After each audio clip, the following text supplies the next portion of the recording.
Welcome to Fire Breathing Kittens, an actual play podcast. Every episode microplot is a complete adventure with a beginning and an end that fits into the overarching macroplot big story of the whole season. Because they stand sturdily on their own, you can listen to these adventures in any order and can skip any you don't enjoy. Today, we are playing using the combat mechanics from a game called Runehack Fairy Heist. This is a heist role-playing game where the players don't hurt the enemies and they don't hurt you. Instead, the name of the game is all about sneaking, stealing, and not being noticed. A bit of a disclaimer, it's our first time playing this game, so we probably won't do everything perfectly, but we'll try. We'll do our best. If you enjoy these mechanics, you can find Fairy Heist on prof.itch.io/runehack-fairy-heist. Build your own Fairy Heist character and play a game with friends. Speaking of friends, today we are joined by Rufus T. Carbuncle. Oh, hello, mateys. I am Rufus Carbuncle. I am an 40 to 50-year-old man, human. I have big salt and pepper mutton chops, short hair, and one eye patch across one of my eyes. I am wearing teals and blues, piratey coats, and I have a hook for one hand. My height is around 6 feet, which matters in this game because we are going to be carrying things. So in this mechanics of this game, that means that I will be able to have 12 units of height, which means 12 units of carrying, etc., etc. We'll go over it. That's me. Yeah.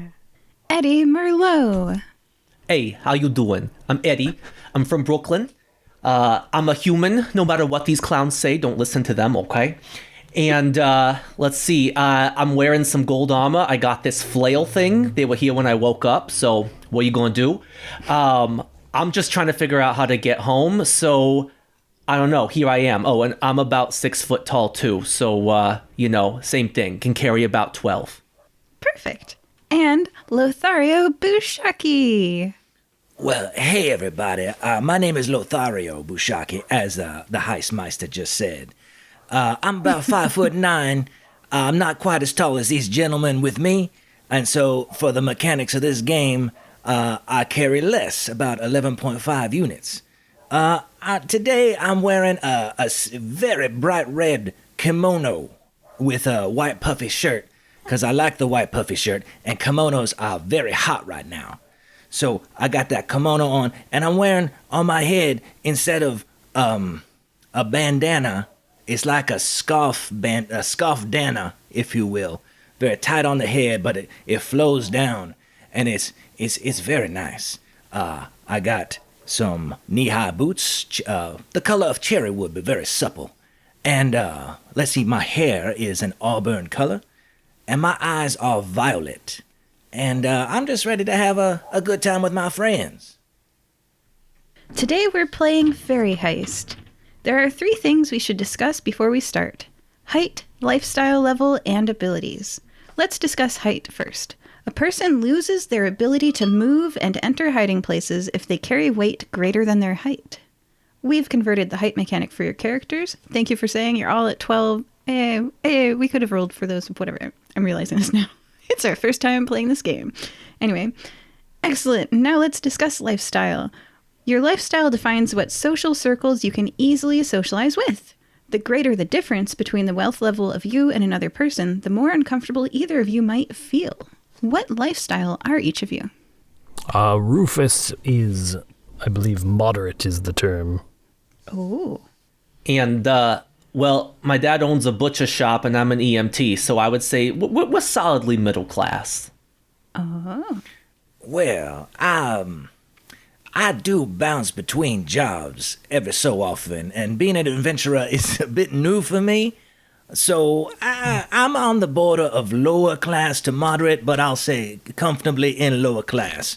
My parents are much further up the scale, as you can imagine. But the class I have, like the way I carry myself, is high class. But I don't think for the mechanics of this game, we're going to count that. So I'll just say lower class.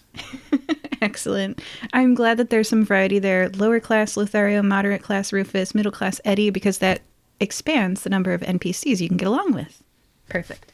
Before the game, you spent the number of credits required to maintain your lifestyle. Credits is a little bit different than gold, but you can think of it like gold. It's 10 credits to maintain a lower class lifestyle, 100 for moderate, and 1,000 for middle class. Great. You all paid the daily cost of your lifestyle, and each of you are left with 12 credits to start this game with. Lastly, let's discuss abilities. You can act to spend 1 credit to activate an ability. Tell us a bit about yourselves. I'm not asking you to read your full ability text, but like what type of heister are you? Rufus I am a muffler, I believe, so I'm all about distraction and telekinetically messing with people, and I can shout really loud magically as well. So that's sort of my thing, is I will hopefully be able to distract. So I'm going to be a planner. It's kind of a jack of all trades sort of thing. We can do multiple different abilities, but the key point behind them is we're going to sit back and think a minute before we just rush in there. No, then started blasting? No, we've learned this about Eddie in the past here. Just cool your heels for a minute. Oh, I suppose it's my turn. I'm what is characterized as a veiler, which is, because I keep it tight and out of sight. And what I do is I tend to hide things, whether it be sound or visual. And so we'll see if the abilities I have selected pay off. Excellent. So that's how playing Fairy Heist affects your character builds. We play a different tabletop role-playing game every week here at Fire Breathing Kittens, maintaining the same characters all year. It's fun to think about them in new and different ways. Let's begin this game. You 3 are adventurers with the Fire Breathing Kittens Guild. The guild takes on jobs for hire, earning gold to pay rent with and occasionally saving the day. Usually, a third party prepays the guild leader, Nulisag, who writes a job flyer that only you members with magical tattoos can read. But today is a bit unusual. Lothario, you recently were able to regain the deed to your grandmother Demetria Peasoup's silver mine. It has been years since your family was last at the mine. Who knows what has happened to it since then, or even if it has any silver left in it. But if it does still have silver, you have proposed to your friends that as payment, they're welcome to anything they can carry out in one trip. And that's why you all are standing outside the entrance to the mine right now. What you're standing in front of is a landscape of black rock, no vegetation, a colossal pit, a scar on the face of this earth, like a funnel with walkway ridges, spiraling down and down and down. All black rock, no plants, no life. So this is the silver mine, eh? The one that, what was his name? Ricardo? Oh, Chico Rendicara. Yeah, Don't bring that fool up. That guy's terrible. That's why I couldn't remember his name. He was awful. So this is it, though. They mine silver here? They do. It's not... my Grandma D tries to get me involved in the family business, quote-unquote. And as you can see, this place is ugly. And if you look at the way I am dressed, I am all about what is beautiful. Now, I do understand that they make things out of silver, and silver itself is beautiful, so it's just kind of a conduit to in allowing people to express their creativity through jewelry making, etc. But the mining stuff, that's not for me. I'm just glad you said it. I'm shocked they didn't zhuzh it up a little bit. Well, I have proposed some initiatives to try to, landscape around the mine, but apparently that is not cost effective, quote unquote. Cost effective? According to who? How much does a freaking rosebush cost?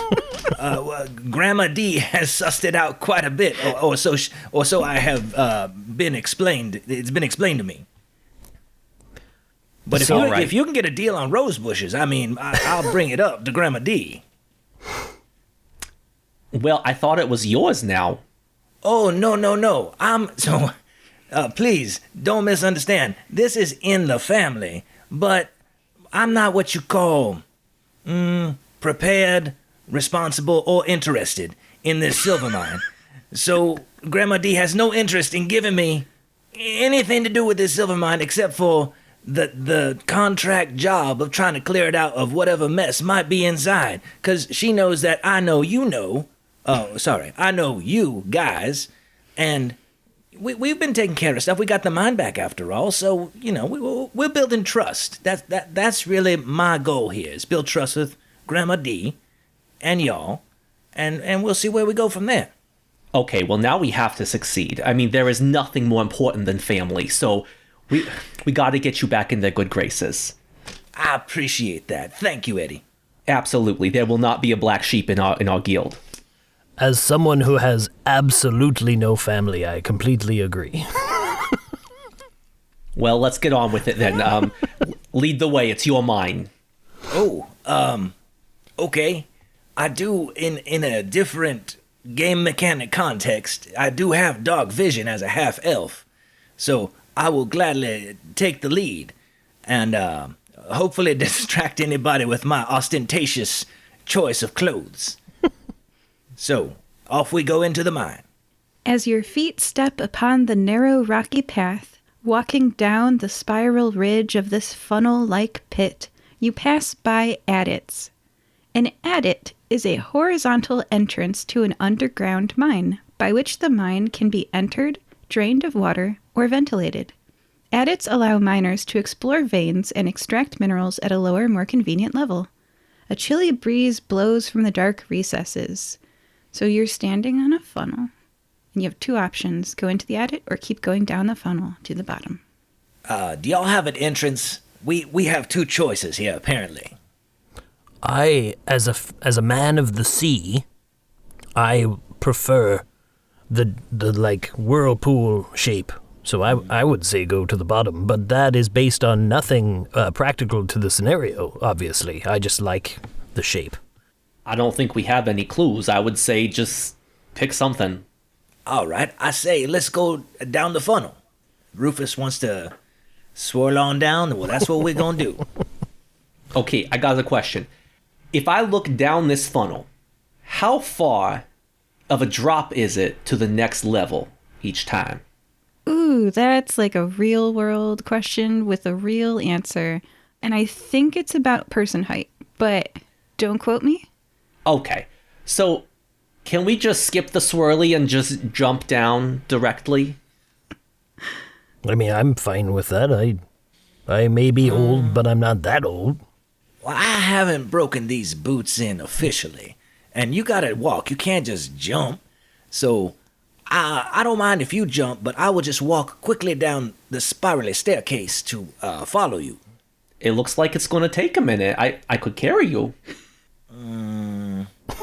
I'm trying to figure out what that would do to my level of dignity. Yeah, I'll allow it. I think this is an exercise in trust. All right. Well, I'm very used to this. Just hold still. And Eddie is going to hoist him over his shoulder, fireman carry, and start jumping down ledges. Do a strength check. I was gonna say Rufus hooks his hook hand into the rocks and starts clambering down afterwards. Oh my gosh. I got an 11. Second mechanic of the day, advantage and disadvantage. Because you're carrying Lothario, you have disadvantage. So you succeed if the activity you are attempting requires... one sec. So success conditions. There are two ways to succeed in Fairy Heist. If the activity you are attempting requires agility or a small stature, then you would roll 3d6, and if the roll is greater than or equal to your height, then you succeed. Alternatively, if the activity you are attempting requires strength or a great stature, and your roll is less than or equal to your height. So your strength is 12. This requires strength. So you're looking for something less. You got an 11 initially, but you're carrying Lothario. So with a disadvantage means that you discard your first success and roll again. 15. So I'm going to say that you succeed in going downwards. So good that you go way further than you thought you would. You jump and you miss that first ledge and you land 2 ledges down, with Lothario. Does anything happen to my face? You have a black eye for the rest of the scenario. Which is going to give you disadvantage on people of the luxurious social class interactions with them. I'm going to give you advantage with the poverty lifestyle people.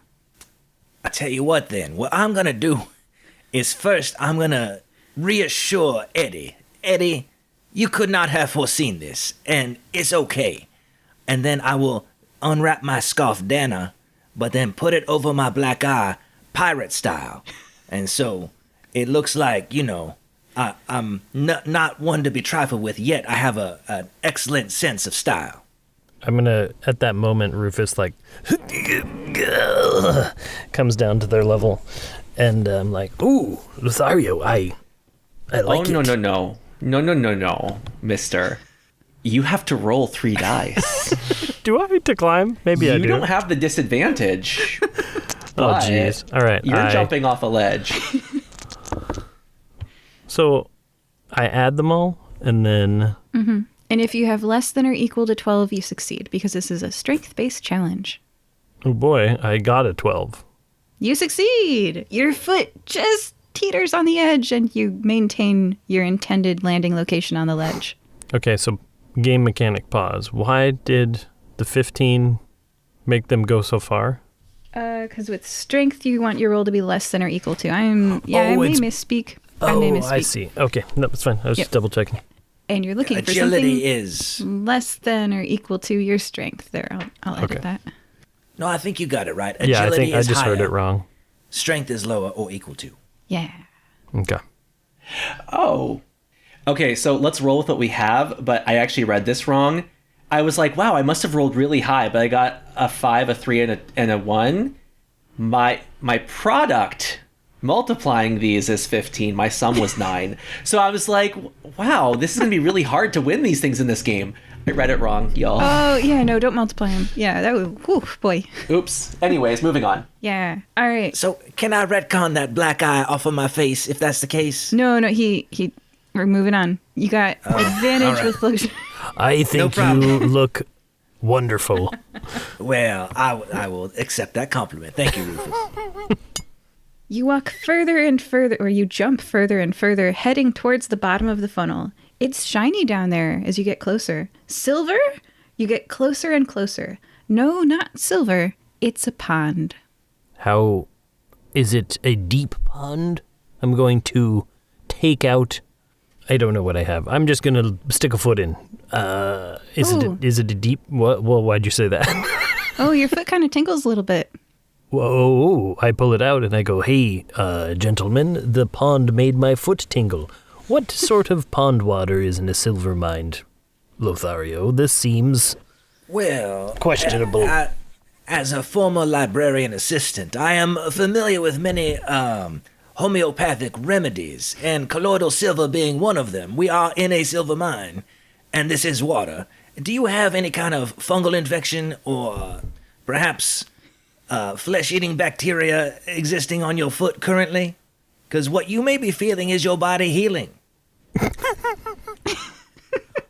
I mean, I'm not sure. I haven't been to a doctor in a few years, but Well, according to our introduction, Eddie over here knows a little bit about medicine. Maybe he is a more appropriate person to ask said question. Sure, let me take a look. And that brings us to the research mechanic of Fairy Heist. Research involves things like browsing the internet, going to the library, casual chit-chat, or remembering things you've been trained in. If you choose to do this activity, Eddie, you gain 4 questions per 1 research activity to spend before the end of the adventure. When you do, roll 3d6 and you get a truthful answer if your roll is higher than the target number. The number is 9. Go ahead and roll 3d6 if you'd like to do research, where you're just remembering. And I can only do this 4 times? You get for the whole adventure? If you succeed, you get 4 questions to spend. And then when you use them all, you can research again. Oh, okay. Sure, so I have to get higher than a 9. Mm-hmm. And you can re-roll it once if your background is relevant for the area of knowledge or by spending a number of credits equal to the target number, which is 9. Don't need to. This was an actually high roll. 16. Okay. All right. You have successfully gained 4 questions. Okay. I'm going to look at the foot. Does it look fungusy? You know, Rufus, it looks pretty healthy. No fungus here. It does look pink at exactly the water level. That is where it tingles. Right where the pink part is where I put my foot in. So That is 1 question. Do I smell anything from the water? Yes. From the water. Yeah, that's a good Okay, thing. yeah. Yeah, water. Yeah. Yes, it smells like eggs. Do I remember from my medical training what that smell means? Yes. Sulfuric acid. All right. I still have 1 question left. I'll use it later. Eddie's going to pull a little vial of temperature-stable milk out of his cooking kit. He has those. His hobby is cooking. And he's going to pour some milk over that foot. Rufus, your foot feels better. Oh man, that milk really did the trick. I suppose I shouldn't have gone foot first into this scenario. Thank you, Eddie. Probably not. This is very acidic. This is what happens outside of mines. So don't worry. I got more milk if we need it. You know, it has one of the only foods with a basic pH. Fun fact. That is fun. Well, I'm glad I didn't put my black eye in that tingly water. That probably wouldn't have ended up too good for Lothario. That would have constituted an ophthalmologic emergency if you want to be technical. You can't just pour milk on it? Not on the eyeball. Well, Rufus has like a deep, long stare off into nothingness as he has one eye, and you guys question how he got the missing eye on his face.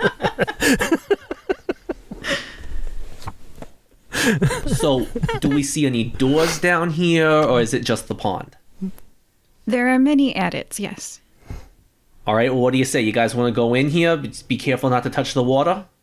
Sure. yeah, it sounds good to me.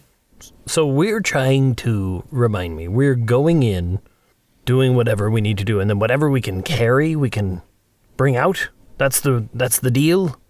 Okay. Oh, yes. I believe that's what Grandma D dictated to me. Sorry, I was staring at the acid water, and yes, I'm so glad I did not contact it. Yes, silver is heavy, so if you're thinking about taking something silver, reconsider. You may want to find something else that's a little bit more valuable. All right, well, let's do it. Well, let's find an adit, and let's go into one of them adits. You leave the blue sky behind and step into the chill air of the adit. It's a rectangular tunnel through the black rock that is periodically reinforced with wood frame. The light tapers off and off and off. What do you all do for light? If I had if we could establish as an adventurer that I would have like a lantern of some kind, but I want to use one of my abilities so that I could like hold it not on my person but like above us like a spotlight. I have something called Grasper that says I can hold a solid target that could fit in a human palm. I don't know, maybe this will work. Telekinetically, so I'm going to have it float above us and provide light for us as we go forward. And I'll be at the back of the party. Excellent. How many credits do you have left? So I'm trying to remember how that works. Because I had start 12 with 12? Credit per ability. Yeah, I have 12. And you spent 1. Okay, so it's just 1. Okay. Yeah. I'm trying to find that. All right, so I have spent 1 credit on a floating lantern. Nice. All right, the light is resolved. Perfect. You are walking down this rectangular tunnel through black rock, occasionally reinforced with wood frame. You approach a T intersection. It is lit up by Rufus's flying lamp. Oh, I know the answer to this one. The answer is always left. And then is it where you keep going left until you can't left anymore? Is that... It's just an old FBK rule. They told me during the initiation we always go left. It was codified. He's correct. Wow, I really should have read those rules. All right. To the left, and I'll let them go first. Everything you own in a box to the left. All right. The ground is slippery here where water is leaking out of the layers of earth. Do an agility check, everyone, to avoid slipping. That means you're going to roll 3d6, and if you get higher or equal to your height, you don't slip. So I rolled 15. a 12. Oh, sorry, go ahead. I rolled a 12, and I'm at 11.5, so it's perfect. I rolled almost the max that you could roll with 3d6. I got a 17. 15. Nice. Okay, well, I guess you all walk very carefully and don't slip. You're so agile, your spine is flexible and you're able to correct your direction, right? Yeah, good job. You approach Oh, sorry. I was just going to take this moment to light up a tobacco cigarette. It's been a stressful journey down into this mine. I just want to keep it cool. Now, I don't know a lot about mines, with the foot and everything, but is there such a thing as, explodey gas type situations that we need to worry about in a mine, or is the cigarette fine? I don't know. I'm not sure. I wouldn't worry about it. I mean, we're about to find out, so... I think also, if there was, we also have an open flame lantern here. That's very logical, and I appreciate that. And I think what you're trying to do is called deflection. And if an explosion were to happen, you're blaming me instead of you. Thank you, Eddie. Honestly, I do a lot of deflection. You're not wrong. I'm glad we have this moment to chat, the three of us. We're building trust. It's fine. You approach a T intersection. Is this a second T intersection? Mm-hmm. Oh, boy. We already know what to do. Yes, we're following the left-hand rule. To the left. The ground slopes downward quite steeply here. You hadn't realized it, but out in the world, there had been so many sounds. Here there is only the sound of your own steps and occasional banter. It's so quiet. You approach a T intersection. Well, this is a new one? Yep. All right, so this will be the third left. I'm locking it in. But we're going down, too. If you think three-dimensionally. So we're not going to necessarily walk into our old path. No, I mean for when we need to leave. I'm hoping I remember. Oh, yeah, I'm glad you're locking that down. Thanks. Okay, here's a question too. Does anyone remember with the spiral path when we first came in? Did it go... I was, in my mind's eye, seeing something that went counterclockwise, or did it go clockwise? Well, are we north or south of the hemisphere of this planet? Sorry, bad joke. Toilets. Yeah. I think we are north of the hemisphere, northern hemisphere for sure. As far as the stairs go, I think it was counterclockwise as you go down. But then again, I hit my eye pretty early on in that fall, so I don't know for sure. The reason I ask is because it would seem, if we keep making lefts and we're going down, that we are spiraling down in a counterclockwise fashion, and all of these rights are probably shafts radiating out from the main thoroughfare going down. Correct? That seems sensible. Yeah. I had a reference image, so I looked at it, and it's there's a thing in physics called the right-hand rule, where you're curling your fingers and your thumb points up. And so the mine follows the right-hand rule, the spiral. I looked at my reference image. Yeah. So the spiral does go left. Yeah. Yeah. Deep. So your thumb is pointing to the sky. Uh-huh. Yeah. And it curls in a anti-clockwise fashion for our European listeners. Widdershins, for all you pagan listeners. She did her research.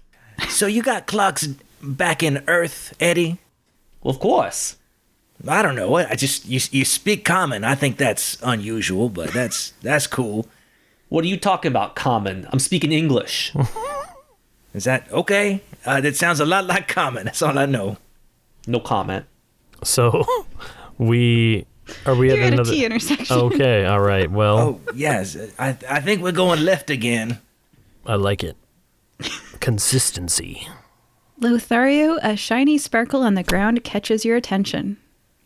I would like to investigate further, because I like shiny sparkles. Physically, what are you doing to investigate? Okay, so, first I'm going to remove the cigarette from my mouth and hold it in my left hand between my first and second fingers. And then I'm going to squint just a bit, because it's dark down here. And I'm going to look at the shiny thing and slowly approach it face first. Because I only got one eye. Okay, the best way to approach shiny things. It's a blackened oval that hardly catches the light, that has raised blackened flower shapes decorating it in a pattern. It's about 1 inch or about the size of a knuckle, for everyone who's not using imperial units. Hopefully one day that makes sense to no one. It's about the size of a knuckle. It's an oval. It has raised blackened flower sparkles or shapes decorating it in a pattern. The reverse side looks the same. You can see it's kind of like laying on a rock, with a rectangle joining the two sides, a thin line, possibly revealing a gap between the two sides. I would like to pick it up and comment to my team and say, hey, look what I found. And show it to them. And Rufus gets kind of excited and really close, and with his one eye, he's peeking. He's like, is that like treasure? Do you suppose it's worth a lot of money, or? I don't know, but I can easily carry it, it turns out. So It has a weight of 0. Ah, excellent. So yes, it's definitely going in my pocket. My kimono has a lot of interior pockets. I wore it on purpose. It's your mining gear. That is correct. Or shopping kimono sometimes too. You put the groceries, non-refrigerables, obviously. Temperature stable things. Yeah. And Lothario, take another look at that thing you picked up. Oh, I'm taking another look at this thing I picked up. As you It think. is oval and has black sparkles coming out, I believe. It's blackened. It's Bla- oh. black. Yeah. Oh, It has raised so- flowers on it, and there's 2 pieces that are joined by a rectangle, and they have a gap in between them. So the one side is an oval, and it has flowers on it, and it's very thin, like wafer thin. And if you flip it over, the other side has raised flowers on it, and they're joined by a rectangle. So I'm trying to picture Like a it in my mind's clamshell. eye. Yes. I was thinking Oreo, but that doesn't apply in this universe. Clamshell does, though. So, yes, clamshell, but rounded on the either side, correct? The flat middle? Okay. Would I estimate this to be onyx? No. You have a long history with silver. This is antique silver. Aha. So, are we at another intersection, or was this was a moment to pause? It was a moment to pause. You keep walking, I guess, and it's getting very cold now, and you approach a T intersection. All right. Well, I'm gonna pull out. Is there like an FBK code of regulations? Yes. All right, I'm gonna pull that out and be like, all right, I'm just checking on this left thing, and I scroll through, and I see the thing about going left, and I'm like, all right, well, I guess you guys were right. To the left we go. Whoa, the tunnel abruptly stops being a tunnel. Its shape changes from rectangular to oblong, and in some areas, round. Rather than being flat walls, there are scratch marks on the black stone here, like something dug this. Something large.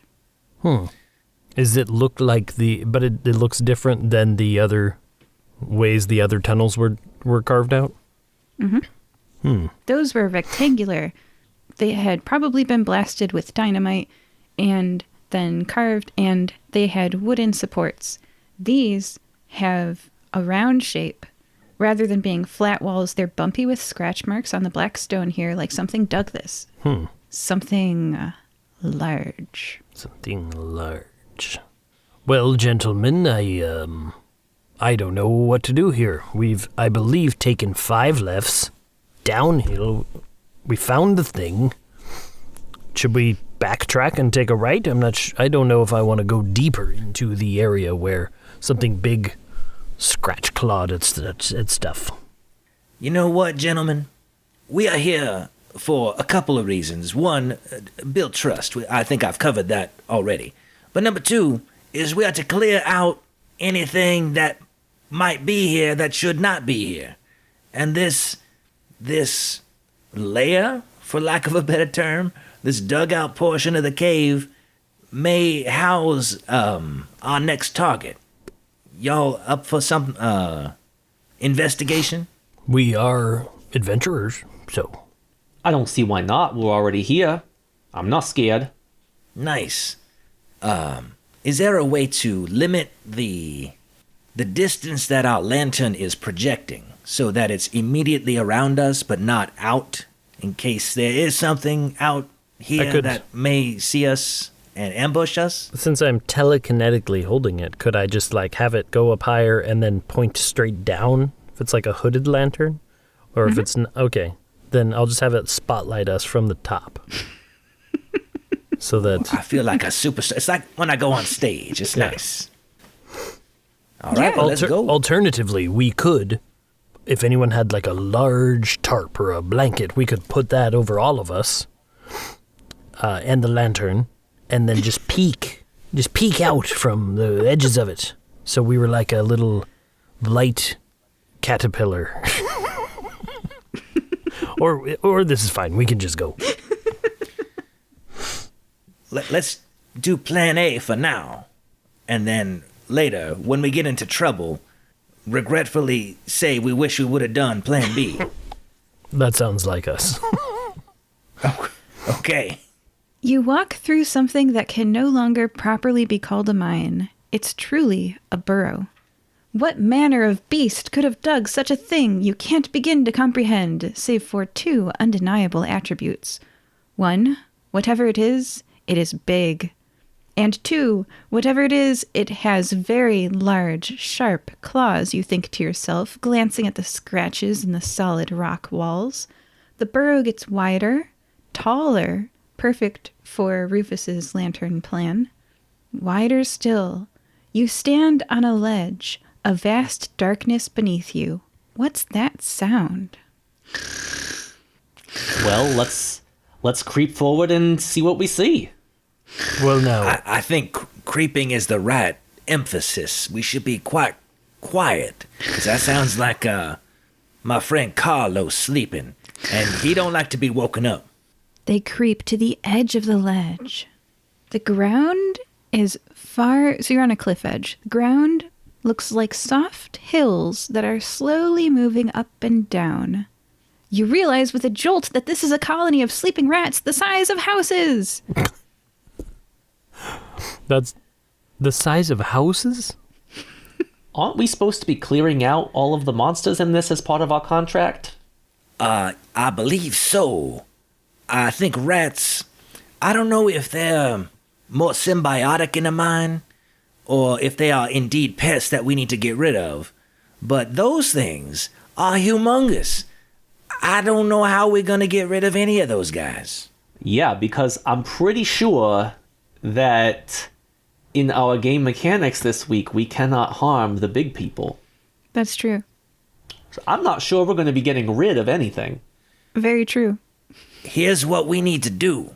We need to find an even larger cat that will impose his will on these rats. Then we'll deal with that problem later. But I have a solution. So, do we need to move through? Do we need to get past these rats? Or can we go around them? Oh yeah, you've got a lantern. You're looking around. And your lantern shines upon a 3-foot-tall, red pointy-coned hat gnome. She has a large nose, black skin, fair hair, and warm brown eyes. And she flinches a little bit when the light shines on her, but then shrugs and says, "That right there is far too many varmints." Is she looking at us or the rats? The rat. Okay, that is too many varmints. Okay. I jump a little. I don't think you're going to clear them out. But it's a nice thought. Hey, baby. It is so nice to meet, somebody down here. My name is Lothario. What is your name, baby? There's no charisma check. So it's kind of more about social class, whether or not that goes well or poorly. Lothario, this person has a luxurious social class. You can tell because she's wearing very soft and strong fibers, and that she's very clean, and she holds herself with great dignity. She folds what looks like a tea-stained, thick canvas pirate map many times and tucks it into her pocket. Please make a roll, and the difficulty that you have to beat is again 9, and you have disadvantage because of your social class divide. So she's in the luxurious class, and I am much lower. So that is several disadvantages, correct? Just one. Disadvantage. I'm not going to make it stack. Okay, I appreciate that. Thank you, Heistmeister. So I'm going to roll once. I got a 4, a 2, a 1, and a 1. That did not go well. No, you don't even need disadvantage. No. Yeah. It's I have it inherently within me. Okay, so she looks down her big nose at you, and she says, Bruna dos Santos Azevedo, and you gotta use that full name. Bruno? Oh, I apologize, Bruno de Santos Acevedo. It is, I don't know my place, and allow me to approach you in a more humble fashion that bestows upon you the dignity that you so richly deserve. Bruno de Santos Acevedo. Can I introduce you to my friends? They are much more proper than me, so I apologize that you had to encounter me first, but I cannot help but say hello to a pretty face. Right here, this is Eddie Merlot, and over there is Rufus T. Carbuncle. Nice to meet you, ma'am. What's with the map? Both of you, please do a social interaction check. Please roll 3d6, and I'd like for you to tell me your number. You don't have disadvantage or anything, so if you meet or beat 9, then you succeed. Ooh, that's sad. I got an 8. Oh, and so close. And Eddie has advantage because you. I got a 10 anyways. All right, yeah, you're very close to her social. You're the closest. So of all the people, you're the most likely to get along. Perfect. 10. All right. So she looks at Eddie and she smiles at you and says, "But you can call me Bruna." Well, thank you very much, ma'am. Bruna it is. I whisper to Rufus, I say, I think she likes people with 2 eyes. That's a very common issue that I have as a pirate. I feel for you. I never realized the struggle you go through. It is hard. So, Miss Bruna, can you tell me anything about where we are? We're new here. We're underground. I spend basically all my time here nowadays. And, what is there to talk about, really? And she starts walking slowly as if to not draw your anger or sudden movements of the rats, tiptoeing down a narrow ledge walkway that you guys hadn't noticed. Her hand tracing the wall very comfortably, feeling for something. She's getting further and further from you as her low-pitched, calming voice calls. Can't say I've ever seen a rat colony this big, though. This is a bit mite unusual. We could get through by force, but they must be very strong. It won't end quietly. Well, where there are that many varmints, there's got to be even more to feed 'em. Aha! Her hand touches the wall, and an antenna whips out. The gnome casually feeds a mouth, some moss, and pats a head. The wall there was actually a black beetle the size of a horse. Grabbing its antenna like a bridle, the gnome hops on. Clear, iridescent ladybug-style wings expand out from under the shell. Wee-hoo! The gnome calls as she flies away. Thankfully, the rats don't seem to have been awoken by this. I would like She just to flew whisper away. yell. Okay. I don't want to yell at her and wake up the rats, you understand? But I don't say, Bruno de Santos Acevedo, where you going? Sorry, boys, I got a map to follow. And she's gone. Y'all should go home. This looks like it's over your head. Oh, hold on. I think I got a property I would like to use. Okay, so as it turns out, I also have the Grasper ability, and I can telekinetically move the solid target that can fit in a human palm. What I would like to ask you, Heistmeister, is, does this gnome fit in a human palm?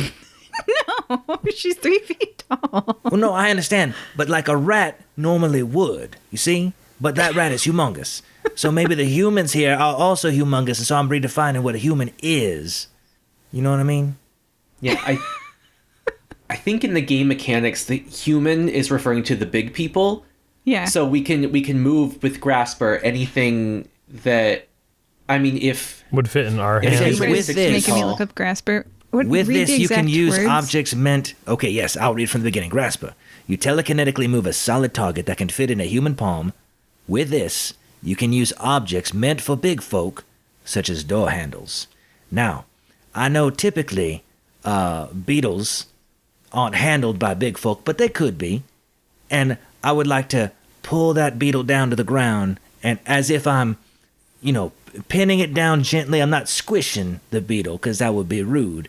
But I would like to talk to, Bruno de Santos Acevedo a little bit longer. Or actually, I would like Eddie to do so. And then find out what is going on. So Although I you think do not succeed because it's not an object, you do grab an object, which is a bunch of moss. And so you get what was in her bag, which was a bunch of moss. And now you, too, have a bunch of moss because you grabbed it telekinetically. So I wish I fail would have you grabbed that forward. map. that's what I was just thinking. Yeah, I think that the way that mechanic works, if we are 12 inches tall, that kind of stands to reason anything that's about half that our size should. So the limit is probably like 2 or 3 feet in this world for the Grasper ability. Okay.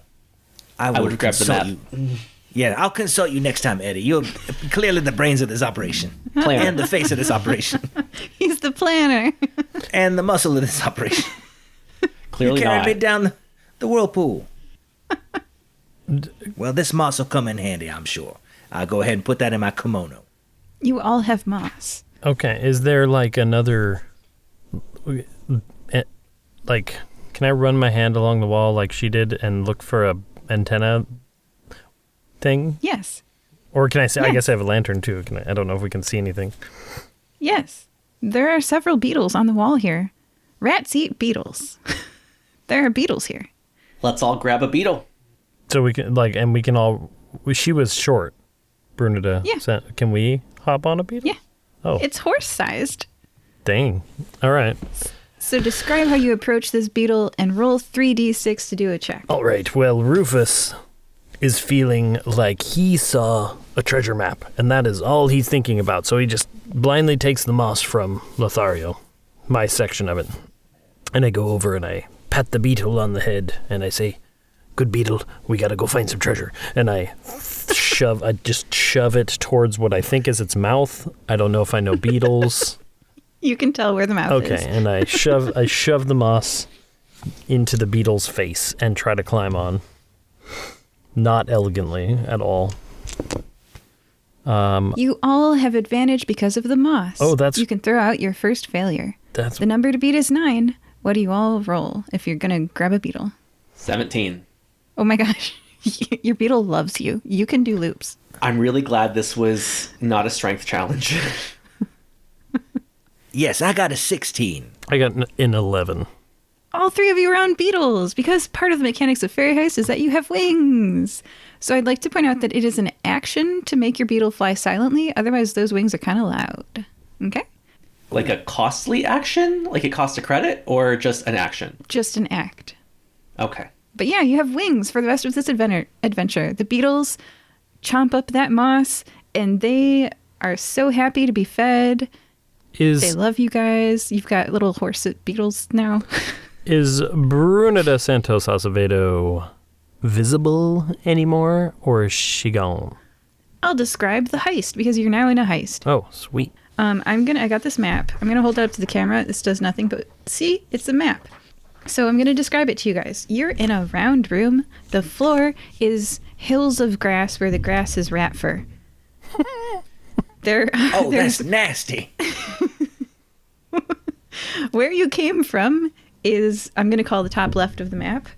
And there's it's a circle. So at the 3 o'clock position, there's a hole out. And at the 6 o'clock position, there's a hole out. Do you want to send the picture in the chat? Nope. This is a podcast. Okay. They got to know what we're doing. You got pens. Yeah. Oh, gosh. Okay. All right. How would you know a map before you go there? We're going to call this room Rats. This is All right. So it's a circular room, and Yep. and we're at the top left. Yeah. and there's 2 holes And at it's- 3 and 6. Rats. At 3 o'clock and at 6 o'clock, there's 2 other burrows. 3 o'clock and at 6 o'clock. All right. Perfect. And we're flying now. Yes, you're on beetles. Okay. So, and out of the rat hole that became the spiral to get in. Okay. Perfect. All right. So what do you guys think? Should we go to the 3 or to the 6? Did we see her in any way go in a specific direction? Nope. I'm going to ask my teammates. I'm going to say, I have an ability called Visual Microphone. And it says, and I quote, I can hear anything that I can see, even if you can't hear it otherwise. I don't know what that means. I'm wondering if it's like, am I able to hear things from far away? Or do I guess I probably need to be able to see it. So maybe that won't work. Dang it. Yeah. Never mind. All right, let's just fly. I'm partial to, as we're looking at it, if we're at the top left of the room, and there's a 3 o'clock and 6 o'clock in this room for exits, technically, from our vantage point, the 3 o'clock is left. So you entered at like the 11 o'clock position on a circle. There's an exit at the 3 o'clock and the 6 o'clock. And I should tell you guys, each big folk takes its turn after the first turn in which it was seen by player's character, or when they see something unusual, they can hear sounds, such as a fairy's flight or loud talking in there and in adjacent areas. Big folk usually can't hide in hiding spots meant for fairies, but they can act 3 times, including to, grab you, search the hiding spot.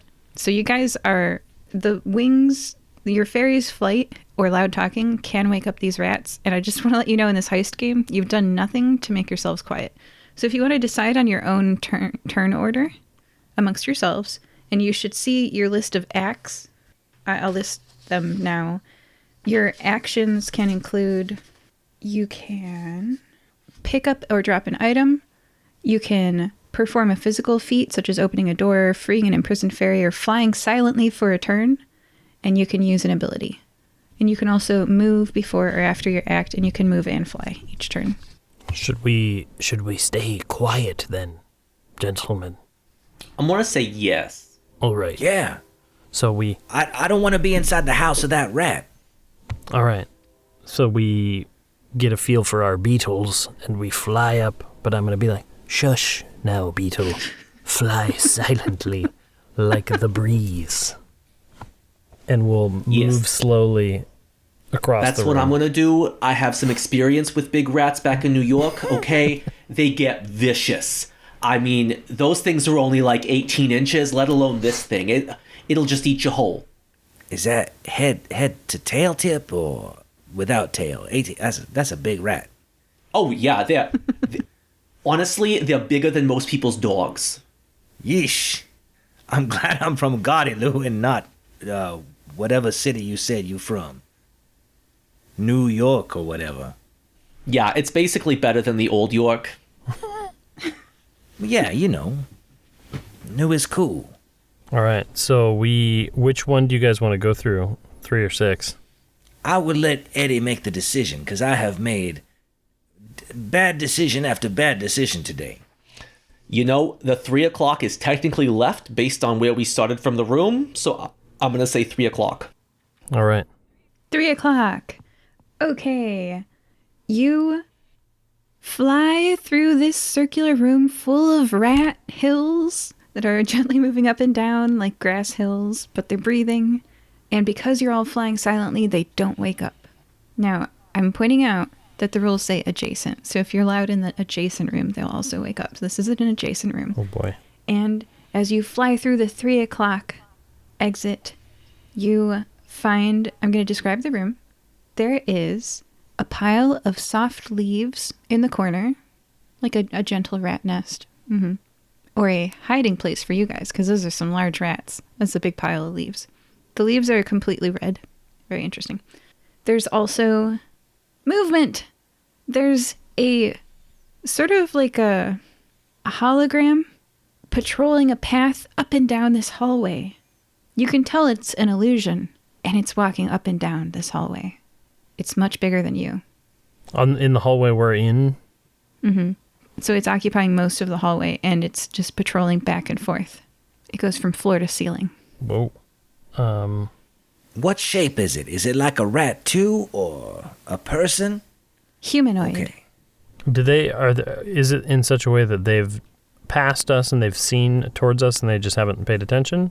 Or are we like waiting for them to turn around and they're going to notice us? It's currently walking away from you down the hallway. Oh boy. Gentlemen, I think we don't want to be seen by the giant humanoid transparent thing. What do you guys think? I think this thing is taking up the entire space from floor to ceiling, but not the entire distance left to right. So I'm thinking clinging to the walls while it passes is probably our best bet. I'm going to snuff out the lantern. Oh. How near are we to the pile of leaves? The pile of leaves is in the middle of the path. So like picture like an arch, right? Where the rounded part goes up. And then there's a line connecting the two bases of the arch. And this is a capital letter D, right? It's patrolling, like it's walking away from you, and it passes the leaf pile every time. Oh, okay. So we could hide and wait till it passes us and then go. Yeah, so I'm thinking if we go now, it's already walking down the D. We can get to the leaf pile, wait for it to turn around, come back up the opposite way, and then we should be able to get to what I'm assuming is the next hallway at the bottom of the D. Let's do it. Before we do that, are these leaves dry or wet? Dry. Okay, I would like to snuff out my cigarette before we enter any leaves. Okay, everybody who's diving into the leaf pile, please make an agility roll. Whoa. You're trying to roll greater than your 12 or your 11.5. With rounding, that's essentially 12. Well, it's like betting. You know, you're not going to win by 2.5 points, but that's just for, statistics. I rolled an 11 anyhow, so... I'll give it to you. I rolled a 10. I also rolled a 10. Okay, so you guys don't make it. You're not fast enough to get to the leaves. Lothario, you find a black marble chalice with a weight of 3 in the leaves. The other two, the illusion, reaches the end of the straight part. It turns around, and with unseeing eyes, it just walks completely past you. Oh.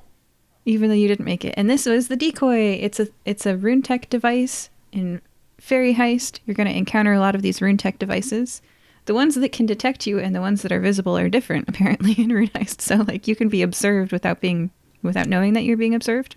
It's the second Runehack device that you've passed, you guys. There was an eye in the rat's room, and that's in the rules. It says, "Eye. The users of the eye can see and hear everything in its area." Ba, ba, ba. So it just passes by? It just passes by. This was the decoy. A static item or a person who patrols a path. Its users and people in its area can tell it's an illusion. Well, I guess we're fine then. Can I like touch it as it goes by? Yeah, your hand passes right through it like Ghost. Woo! Well, hot dang. All right.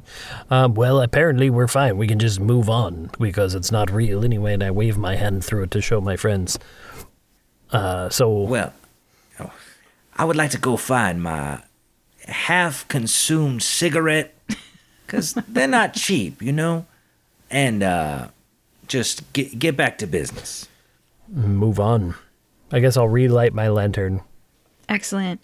Now, the hallway beyond takes you to, it's shaped like the letter U, right? But if the U had like its two ends facing left, so you came in from the top one and you could go around the curve and come out the bottom one. And also at the top, there's a way out. And that will take you out of this heist if you just want to move on. Just to let you know. Pointing out, it says exit says fire exit, right? And if So you that's want an escape route. that's the way out. I'm letting you know as the DM on your first heist. There are multiple heists in this adventure. If you don't want the rat heist, you can move on. If you do want the rat heist, you can keep going. We're already here. Yeah, I'm supporting my friend Rufus, who wants that map. And, that is something he can easily carry out of the mine. So I'm going to do that. But we don't know where Bruna de Santos Acevedo went. I had to learn her whole name because I got to say it every time. So, I mean, if we don't find... Look, I show my friends the map I've drawn so far.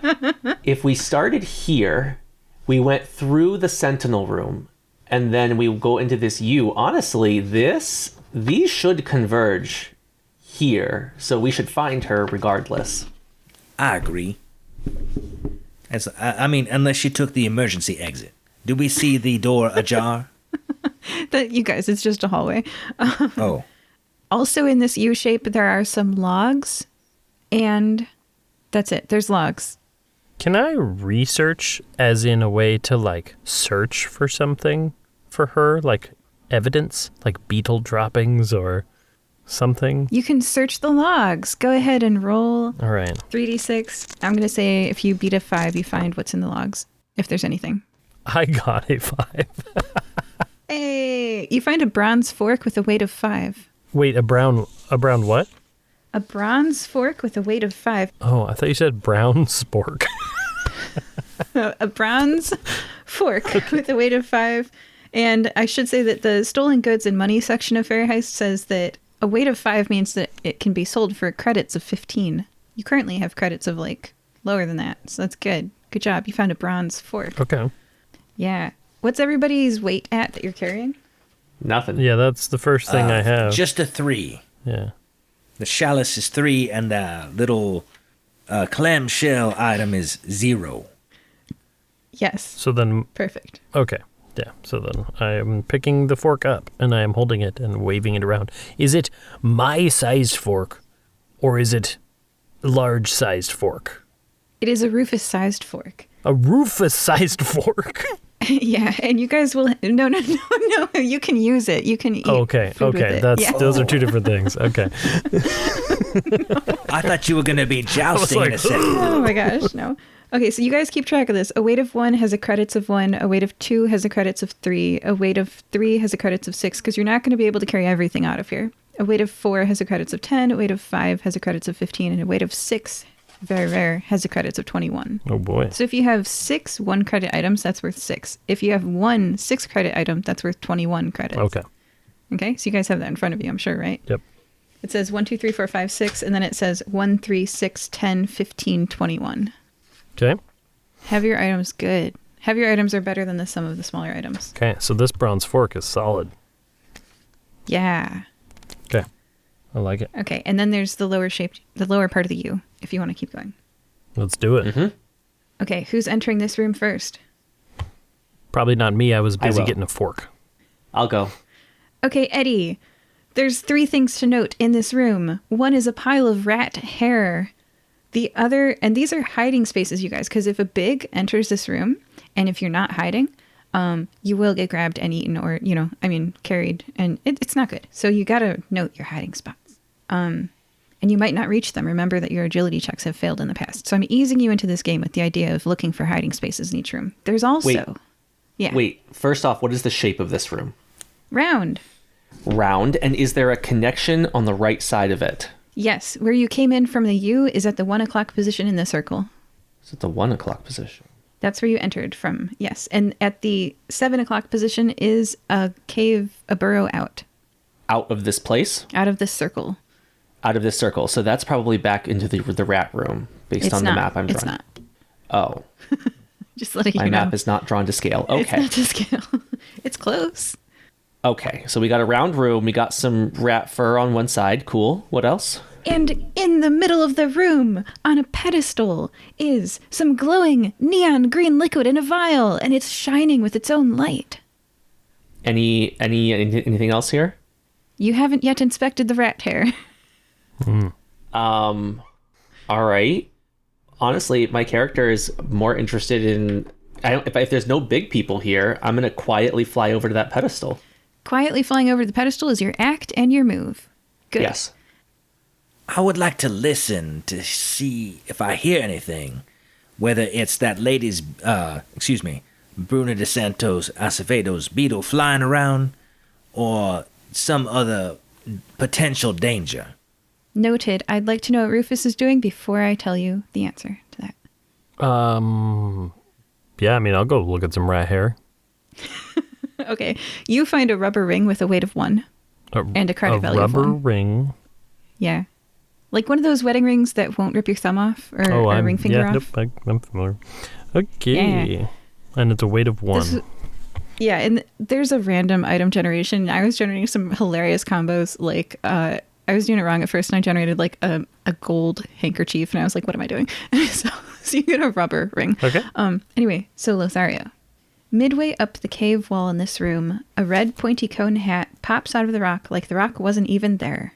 First the red pointy cone, and then a fair-haired, black-skinned head with a large nose.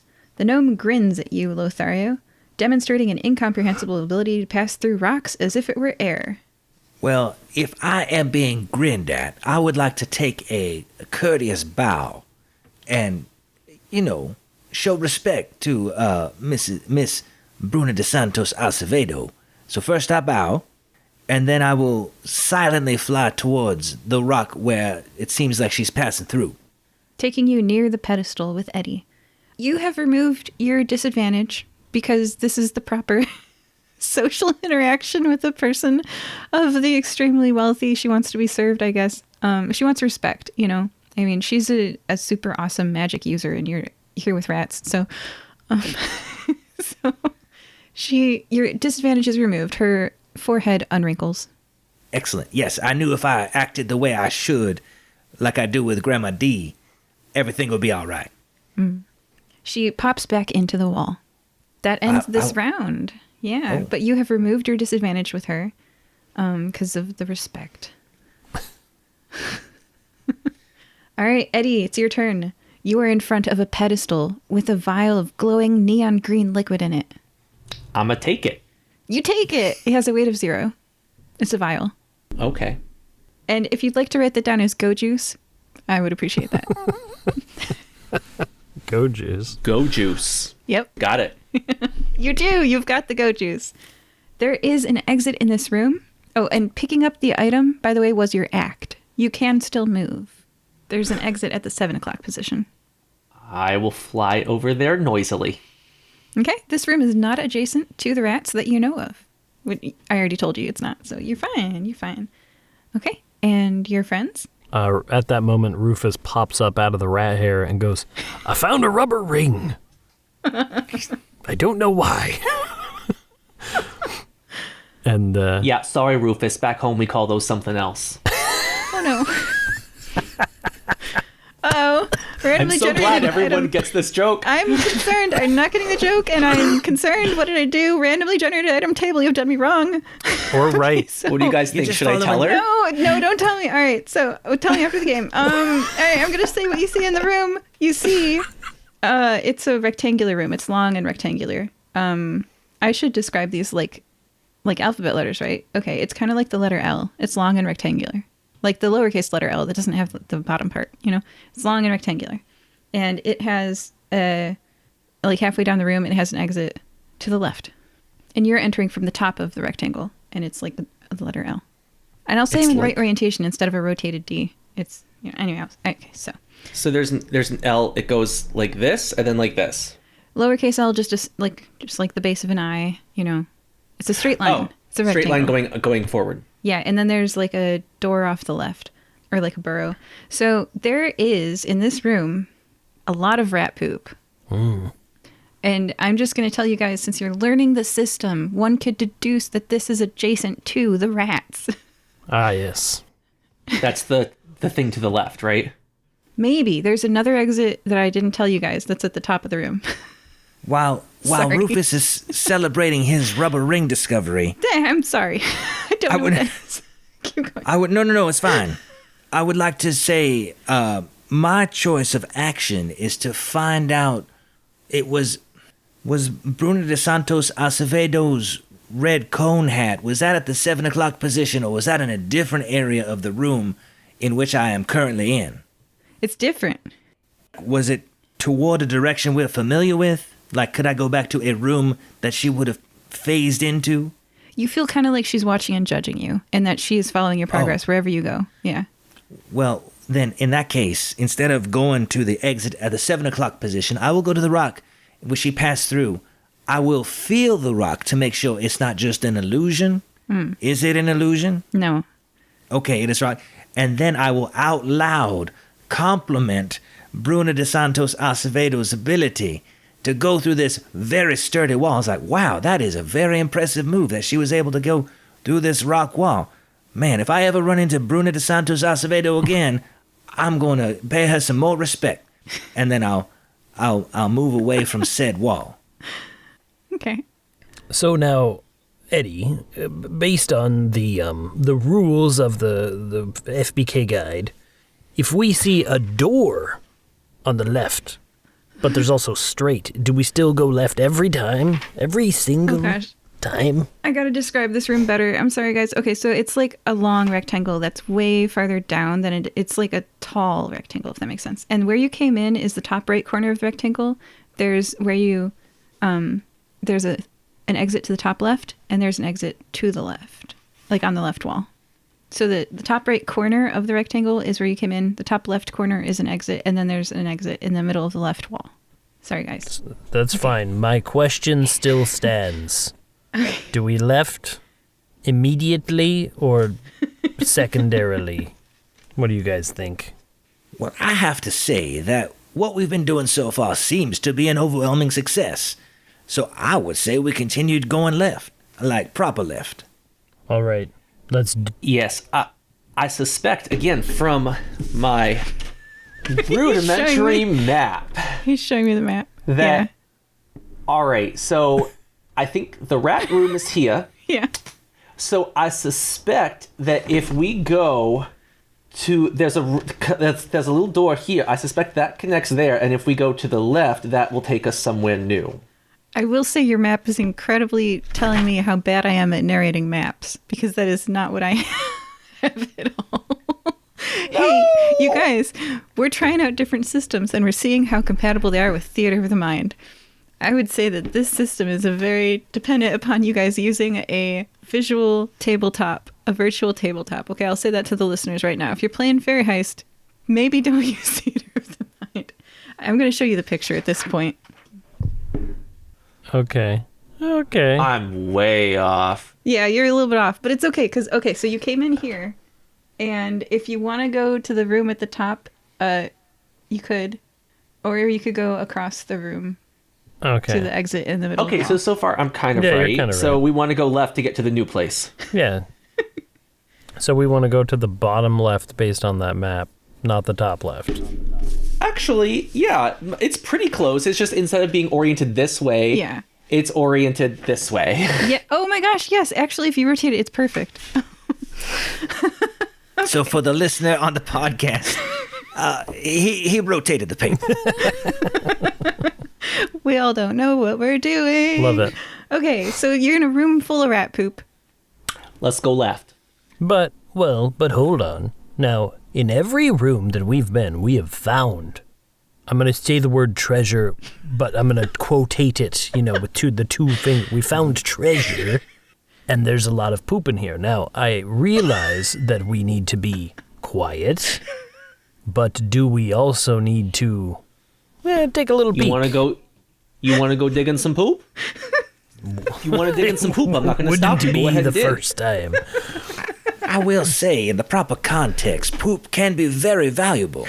Like in the agricultural arena, this is as good as fertilizer. So, but remember, look, I'm from New York. I've touched enough poop in my life. You go right ahead. I'm not saying I'm going to do it. I'm Rufus. I'm just saying let Rufus do it. Yeah. How many?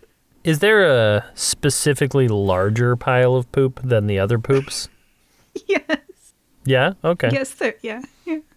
I will encourage you from a distance. I'm gonna do this clean. Maybe if the Heistmeister will allow me, can I use the Grasper spell and just like telekinetically shove a theoretical magical hand into the poop and search around a little bit and just grab wildly to see if I find anything? Oh, yes. Spend a credit to use your ability, and my goodness, am I glad that you had that. And, applause. Applause from the wall a few feet up, like 12 feet up in the air, as the red hat-wearing gnome with the tattoo on her cheek, she has fair hair, black skin, and a large nose, Pat claps, and she says, "Well done. You guys might be worthwhile companions. Let's see if you get out of this one alive, and then we'll chat." She winks and then pops into the rock again. Did I find anything in my... Oh, yes. Ironically, I did not make this on purpose. I randomly generated all of these items. You find a glove made out of pine wood. That means it's got that nice fresh scent. All right. The pine scent. Is there a weight to said glove? 2, which means that it has a credit sale value of 3. And you said it's made of wood? I randomly generated these items, and indeed, it is made out of pine wood. Yeah, maybe it's like segmented. I'm down. You can... Or maybe it's like, oh my gosh. Is it solid? Yes. Oh, man. You have a new hand. So, way too excited, Rufus pops off his hook and attaches this wooden glove. So it's just like awkward hand.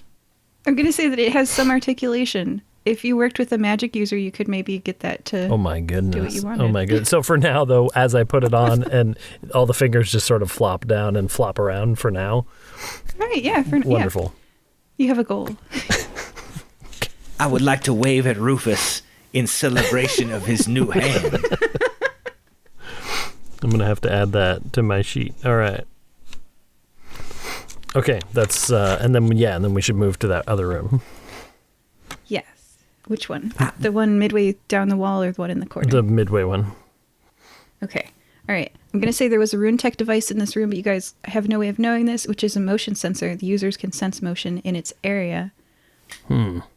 As you head down this hallway, going to the last room in this heist, you see upon it, it's like a movie theater, and you see a screen, and it's playing the rats, and the rats are all sleeping, but then one of them wakes up because you guys did not move quietly through that room. Oh, shit.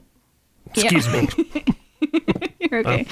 And in fact, the wing beets are its favorite food because rats like to eat beetles, I think. Don't come for me if it's not biologically accurate. These are house-sized rats. And so the rat, you can see on the screen, starts moving, and it moves out of the room. You're not sure where it is, but because you didn't move quietly in that room, it's coming for its food. Also in this room, on the ground, Lothario, you see 2 oak wood cufflinks. Okay, I randomly generate the material when I generate an object. Oak that's wood classy. No, that's good. And inside each of them is the bee that your family uses to write bushaki. And I'd like you to look once again at the locket that you found earlier. It is separated. It is okay. So tarnished old silver with raised flowers, black flowers, and I don't believe I opened it. Now I feel like a fool. So I'm gonna go ahead and open that and take a look at it a little bit more carefully. You open the locket and see a picture of a little girl. Looking closer at the image and closer, you recognize your mother. And this was probably your great-grandfather's oak wood cufflinks. Oh my gosh. Well, I will gladly take them. The cufflinks, the locket, and I will secure them in my most secure kimono pocket. They have a weight of 2. Okay. I ain't gonna sell these. Don't worry about it. So, are we worried about that rat? Because I feel... Oh, yes. I would like to ask, is the movie screen at all reminiscent of the hill of rat hair that we passed through earlier? Like, does it look remarkably similar? Yeah, you can tell it's the same room, and that is Runehack device number 4, the screen. A user of one or more other devices so it is a user of one or more other devices and shows their output data to everyone in its area. So the screen shows what the eye sees, and the eye was in the room with the rats. Mm-hmm. So you know that a rat has left the room, and you guys are kind of in a dead end now. You could go back to the rat poop room, and then to the go juice room, and then to the bronze fork log room, and try to exit if you would like. But that is the way out, just to tell you. Yes. I would. So, gentlemen, I say we do that, and I'm going to use an ability once we get in the rat poop room that makes it quiet, so we can just zoom right through there, and that rat will have no idea, unless, of course, it sees us. I love it. You know, we're on flying beetles. I feel like we can outrun a rat. It's just how I feel. It's a giant rat, though. It's very big. But is it tall enough to reach the ceiling? I guess we're about to find out. Yeah. Okay, so we will corral our beetles and move in missing man formation towards the rat poop room, and then I'm going to use an ability called Quiet Place, and what that reads is as follows. You silence one area of your choice that you can see with illusory inverted sound waves. Others cannot hear the sounds that originate in this area until the start of your next turn. Okay. And how many credits do you have left? That makes 10, because I've already used this one and the one before. Excellent. Okay. That's very good, because as you enter this room, there is a rat the size of a house in this room. So I'm going to read about big folk. They can hear sounds such as a fairy's flight or loud talking in their and adjacent areas. So it was in that room, and you guys didn't move quietly out of the screen room. So it's watching and it's waiting. Big folk usually can't hide in the hiding spots for fairies, so it's not in the piles of rat poop. Heistmaster realized what she's done. You can hide in them, or you can try to rush past the rat if you would like, and you have quieted the room, but unfortunately it did hear you when you were in the screen room, and they can act 3 times. I'm going to let them act after you. Go ahead. Take your turns, everybody. The rat was looking towards your direction, saw you come in. This entire room is quiet. Like you're underwater, you can't hear anything. But it saw us. It did see you, yeah. But none of the other rats in the other room will hear if you fly through this room at fast pace. Oh, man. What do you do? So I have a question. I have an ability, and it includes me and anything I hold or wear. And if I was to hold my teammates, would that affect them as well? Or is that kind of stretching things? I think that's stretching things a little bit. I was afraid of that. Everybody remember you have 1 act and 1 flying movement. What do you do? All right. This is a job for a two-handed pirate. And I flop my little glove around. I have an ability called Distract, which it says choose a person as a target. Is a rat a person? Okay. Yes. Rats are people. Yeah. They will not be able to see or hear until the start of my next turn, or once per day, the target falls asleep instead. It can't see, and it's incapacitated until woken up by a loud noise, which we cannot create now because of your room, in theory. Nice. Describe the rat. Okay, so I pop out, and I look the rat in the eye, and I give him the one eye, and I give him the, look, and I do one of those really awkward where I fly up really fast, and I just go, shh, to the rat, and I do the finger down its nose. And it looked like it was about to bite me, maybe. And then suddenly its eyes get droopy, and I cast Distract, and it falls asleep, and it just passes out into a pile of poop. Oh. And hopefully that allows us to fly out. The poop cushions the rat's fall. It is quite comfortable and warm. It's warm? Yeah. Oh, that's fresh poop. That's nasty. You all fly. All right, are you guys flying back to the Go Juice room? Yes. Well, Eddie? Yes. oh, yeah. Yeah. Okay, And then you're flying through you've made it successfully. Your options are to keep going or to return. I assume you're going to keep going. You fly into the room with the logs. And now, who is carrying the bronze fork? Me, Rufus. Okay. And you did remove your credits by 1 when you did the sleep. Okay, good. All right.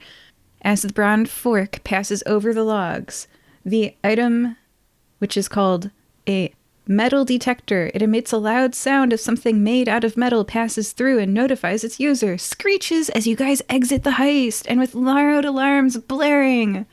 If you had chosen to gone through that door, you wouldn't have been able to continue the heist at all because rats would have flooded this area, and rats are indeed flooding this area, and you escape. Woo! Oh, okay. Yay. Because that's where the little side room exit was? Okay, Yes. okay. Oh, my goodness. And the alarm is going blur, blur, blur behind you. Oh, does it do like a car alarm cycle where boo, boo, you know, et cetera, et cetera? Okay, Yes, cool. it does. Joining us for their first heist were Rufus. I'm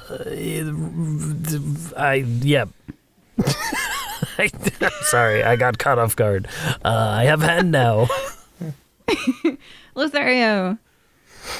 The mystery continues. I can't wait for the next heist. And Eddie. We ain't scared of no rats. And we had a review. Yes, let me pull it up, sorry. So, we had a review from MKZR 5.16. Wow. Best D&D podcast out there. I just started listening via Spotify from the first available episode, and now I'm at Ghost Tea Party. I love everything about the podcast, especially how innocent it is. I recommend the show to everyone. My love to Dr. Crud III, Beans, Olive, Nesgrax, Furious Johnson, Jenny, Tanager, Curry, Raincloud, Moonglow, Boltzmann, Aaron, Oren, Rolo, Specklebottom, Meerkat, Mocha, Riffman, and I'll never forget you, Satara. Thanks for all the other members as well. Please keep making the same phenomenal content. Thank you, MKZR, for your review. Thank you. Leave us a review on iTunes and we'll read it on air. Bye. Goodbye. Bye. See you later. We hope that you're enjoying this episode of Fire Breathing Kittens. This episode's shout out is from Snoopy_Ram, who says, quote, "If I told you that a flower bloomed in a dark room, would you trust it?" End quote. Can you think of someone who might enjoy this podcast? Please share it with them. Is there a special day for them coming up? We can wish that person a happy message on your behalf. You can arrange for us to read your shout out on air at firebreathingkittenspodcast.com through our partnership with the website Buy Me a Coffee. Do you enjoy reading books? You can find ebooks, hardcovers, paperbacks, and audiobooks based on our adventures on Amazon.com and Audible. The authors do a great job of adapting the stories into fun novels. We also have official merchandise on Redbubble.com. Lastly, we don't pay to advertise our show, so the only way we can grow is if you tell someone about us. Is there an episode that would make that person smile? Tell them about it. Thank you. Welcome back to Fire Breathing Kittens, which is this week a Fairy Heist actual play podcast. We are joined again by Lothario. Well, thank you for inviting me back for part 2. Eddie. Hey, welcome. And Rufus. I have 2 hands now. Yes, you do. I'm going to quickly roll a dice. Here, I've got this d6. I'm going to roll it, and then I'm going to write down a number. All right, with my giant magic marker, I wrote down a number so you guys can see. It's on this paper, which you can't see, but I'll flip it over and you can see the number. Everyone roll a d6. I got a 6. I got a 4. 2. Okay, who's the closest to this number, and what is that number? That's a 1. That's me. It's a 1. Yeah, so go ahead and tell us what happened last time. Okay, so last time we got invited to go explore a silver mine. The rules of this quest are simple. It is a ancestral holding to a member of our party here. And we can go in, we're supposed to clear out the monsters, and we can take whatever treasure that we can find that we can carry out in one trip. we decided to explore down to the bottom of what we could reach from the outside, going down a spiraling, or maybe falling down a spiraling path that leads to the very bottom. There was a little pond of sulfuric acid there. We learned that the hard way. We went in through an opening. We explored a few rooms. I have a poorly drawn map of said rooms. We started in a room full of giant rats that are very large. We met a gnome. She wasn't very helpful. She kind of zoomed off before she was doing much for us. But she showed us how to ride the giant beetles. We went to another room where there was a illusory sentinel that didn't actually do anything, so we hid from it for nothing. We went around a bend to another room where there was a pedestal where I found some go-go juice. I don't know what it's for yet. Go juice. Go juice would be much more fun. Oh, go juice. Just the one go. Because I'm not that hungry. And then we found another room full of rat poop that led back to the rats. Our party did find some treasure along the way. There was an urn, there was a fork, and there was also a very interesting adult rubber ring that we found. We'll talk about that later. And then that was the end of that cave, so we hightailed it out of there, just narrowly missing being eaten by a giant rat, and here we are. Excellent. Yes. So, everybody, please tell me what your current number of credits is, which is how many times you can use your abilities, and it also pays for your lifestyle, and how much weight you're carrying. I still have 12 credits, and I still have no weight. Rufus is down to 9 credits, and I am carrying 6 weights of things. 6 pounds, we'll call it, to my weight. So I only have 6 remaining. So Lothario has 10 credits left, and I'm carrying a total of 5 units of weight between 3 objects. Excellent. We start part 2. Everyone, let's recall one of the mechanics of the game we're playing this week, Fairy Heist, where you need to sell your stolen goods in order to get those sweet, sweet golden credits. In criminal terms, you need a fence. A fence is an individual who knowingly buys stolen goods in order to later resell them for profit. Quoting the rules for Fairy Heist, quote, "After every heist, you sell your stolen goods to a fence for credits and split them evenly within the group. Credits can be given or traded to anyone else. Bruna might be a potential fence for you, party. Or she might just leave you here. Let's try a Fairy Heist-style social interaction to see if she will do that for you. The questions you ask her and your success on rolls will determine what she says." So, popping out from the rock is a certain red cap, a certain black-skinned, fair-haired gnome with a big nose and a tattoo on her cheek under her eye. Of what? I believe it's a teardrop, and I was going to mention to Rufus, "Hey, Rufus, do you remember Charlotte from that ship that kept blowing up? I think she had a similar tattoo." And she died a horrible, horrible death at the end of it. Yeah. Like from a puddle of goo water. Goo water. Yeah, spoiler alert for y'all that listen to stuff out of order. That's true.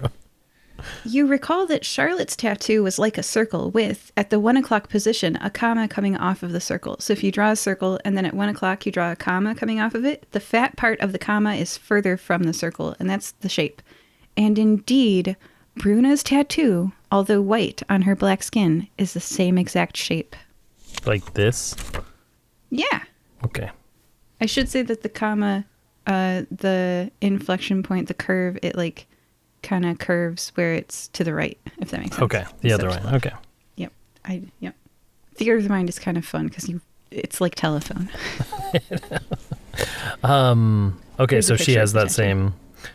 Okay, cool. It's like a classic bomb from an old cartoon. Yeah.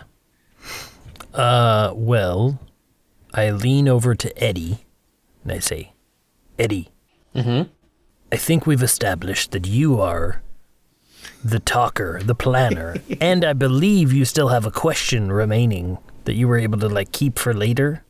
So maybe you should be the voice of reason. Sure. So the first question I got, just to the open air here, is do I recognize the sign on her face? Yes, because you're friends and you talked about it on the way here to this silver mine when you're walking through the mine tunnels. You know, they were telling you, what recent adventure did you go on? Oh, I was on a boat. It blew up a lot, and then time restarted, and I hadn't died, and then it blew up again, and time restarted, and I hadn't died, and then there was this lady, and she had a tattoo on her cheek, and it looked kind of like a circle, but at the 1 o'clock position there was a comma, and the fatter part of the comma was on the further. That's exactly what we said. Yeah. Wait, did we meet her on the way over here? No. No, she's saying we are telling you that. Mm-hmm. It's from the episode A Storm, a Ship, and a One-Way Trip. Gotcha. Oh. What is the guild called? That's her guild mark, right? We never got a chance to ask. It was just a mark that they share. Oh, okay. Or it is an incredible coincidence. It's possible. All right. So I'm going to approach her. And I've written down 4 key pieces of information that you could get from her and ask about. And it's totally up to you. And anybody can ask because you all lost disadvantage at this point. So just to include Rufus and even Lothario. There are 4 things you're trying to get from her, if this makes sense. So, how was your haul? This isn't one of them, so she'll just answer. I haven't stolen anything yet. Oh, I see. Well, we found a few little things here. We were wondering what we should do with them next. You got any ideas? So there are going to be, I'll rephrase. There are 4 checks that you've got to make. You've got to hit on the right question, and then you got to make the check and pass the check. One of you has to. And then at the end of that, if you succeed, she'll be your fence, and if you fail, 4 was perhaps a poor choice of number of things because you could tie. I'll say if you tie, you pass. There you go. Be nice. Anyway, but yeah. And then if you succeed, then you can have the fence conversation. She goes, well, I got some contacts and I could I could think about that. Depends on what you have for me to sell. But I do certainly have transportation. And she pushes her foot through the ground. I can get in and out of rocks. Rocks and I are pals. So Bruna Santos Acevedo is your name. What is happening here? That's the question I have. Because we thought this was just a regular old silver mine. But there are giant rats. Well, see, the Earth is not infinite. And if you move past one boundary, you can break into another region. And apparently the silver mine tapped into a tunnel system of animals. Classic, they dug deeper than they should have kind of thing. Pardon me, Madam Bruno de Santos Acevedo. Pleasure to make your acquaintance once again, and your fabulous trick I meant to tell you of going through the rock. Very solid rock, I might add. You have my utmost respect. May I ask you a question? Of course. Oh, wonderful. So, to piggyback on my man Rufus's question, it seems that you are our size, and you are very familiar with this new region. Do you come here often, or is there specialized items here or magic that you would like to inquire about or learn about or educate yourself? And can we help you with that? You may have noticed that I can indeed pass through rock as if it were air. I learned that trick from someone who I hope never to see again. And one could say that I am a little bit on the run. Much like other people might run from the cops, I am running from a certain person that I have met in the past. They taught me some fantastic tricks, and he's incredibly powerful and strong, stronger even than me. And hopefully, this deep in the earth, I can avoid him. I'm so sorry to hear that you are on the run. Is there any way we can assist you? Perhaps we are part of an adventuring guild, and we can offer protection, if you would like. You're kind of close to one of the questions, so I'll say I work alone, and then I'll let you know you're edging close to it. There are 4 things that I would make you roll on. Mm-hmm. Yep. Should I go ahead and roll then? No, you're not there. Keep asking questions. There is some strength in numbers. Even if you're on your own, you can do your own thing, but we could just maybe travel in a parallel kind of direction for a while, if you think that will be helpful. That'd be fine for a while, but you see, I don't want to join any groups, and she taps her tattoo. I've done that before, and I'm good. But for today, and for this adventure, she'll hang out with you guys. But she's not exactly going to join the FBK. One moment while I recall some of my past adventurer. Do you happen to know a lady by the name of Charlotte White? A good-looking lady, horns, likes to sail on ships? That is one of the questions. Please do your choice of check. I think the way that this works, so I wrote this before I really understood how the game worked, but I think you just roll 3d6, and I say the number is 9 because that is the average of, 3d6. So if you get above it, 9 or above, you pass.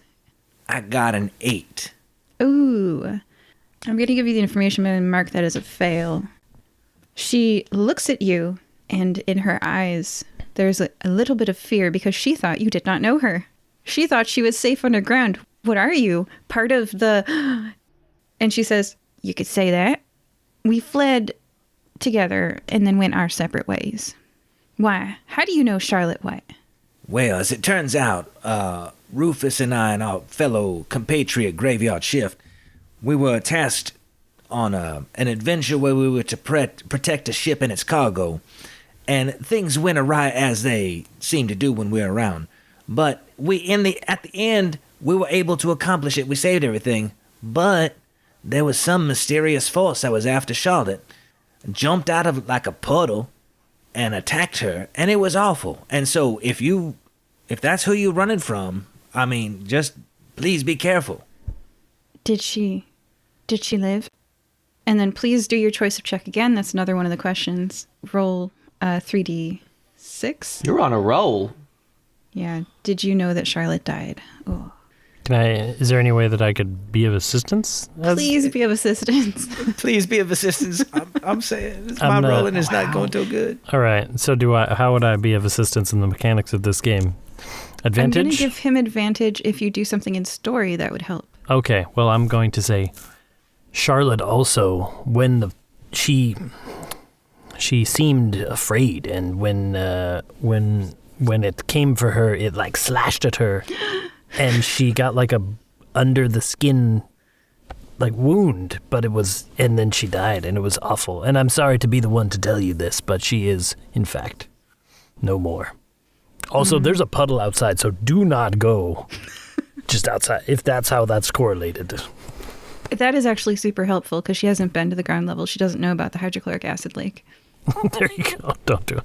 So I will give, hopefully, Lothario advantage. Yeah, roll again, Lothario. So my first roll was a 7. Yeah. And I was you could see the pleading in my eyes, I hope.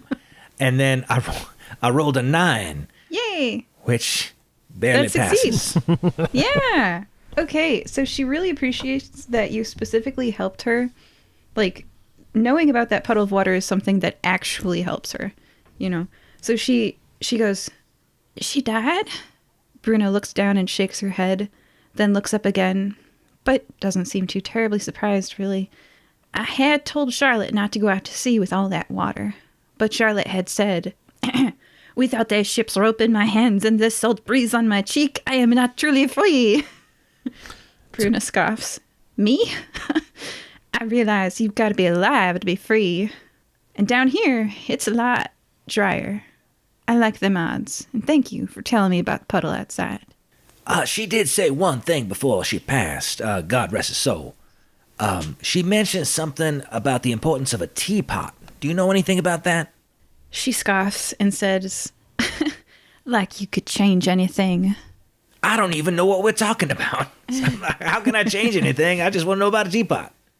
All right, and I'm going to encourage Eddie to ask some questions now. What do you want to know about Bruna? Bruna, what motivates you in life? She smiles and the tattoo crinkles near her eye. More of it. Well, that's an interesting point.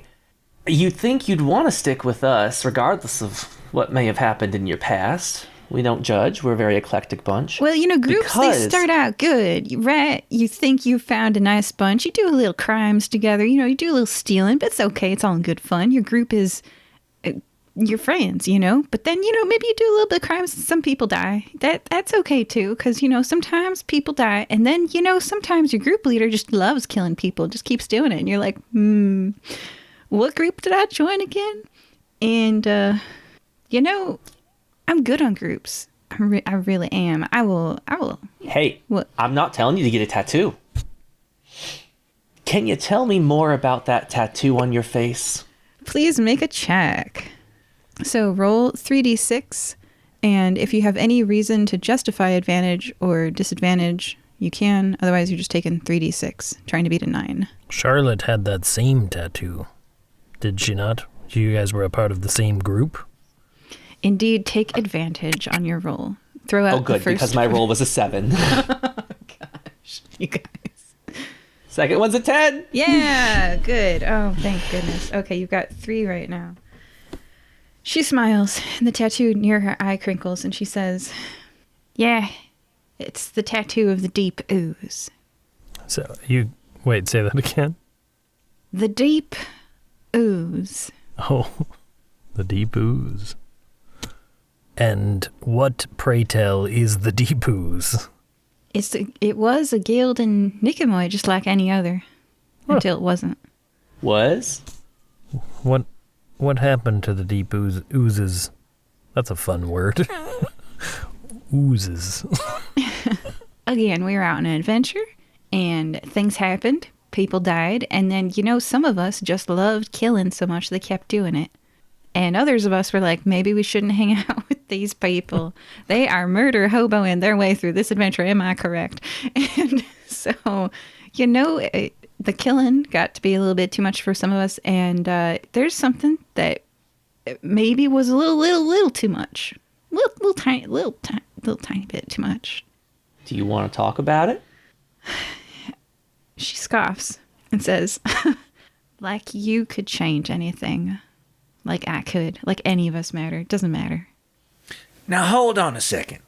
I have heard several stories from folks in Fire-Breathing Kittens that not only their guild has changed the course of events in the city of Nicomoy and Guaso as a whole, but you have to believe that you have a chance to do something different, to change. You always have agency. Don't ever think that you don't have a choice. And as a result of this conversation, like the Grinch's heart growing 2 sizes that day, she maybe has a tiny little bit of hope again, because you're the first person to say that to her in a very, very long time.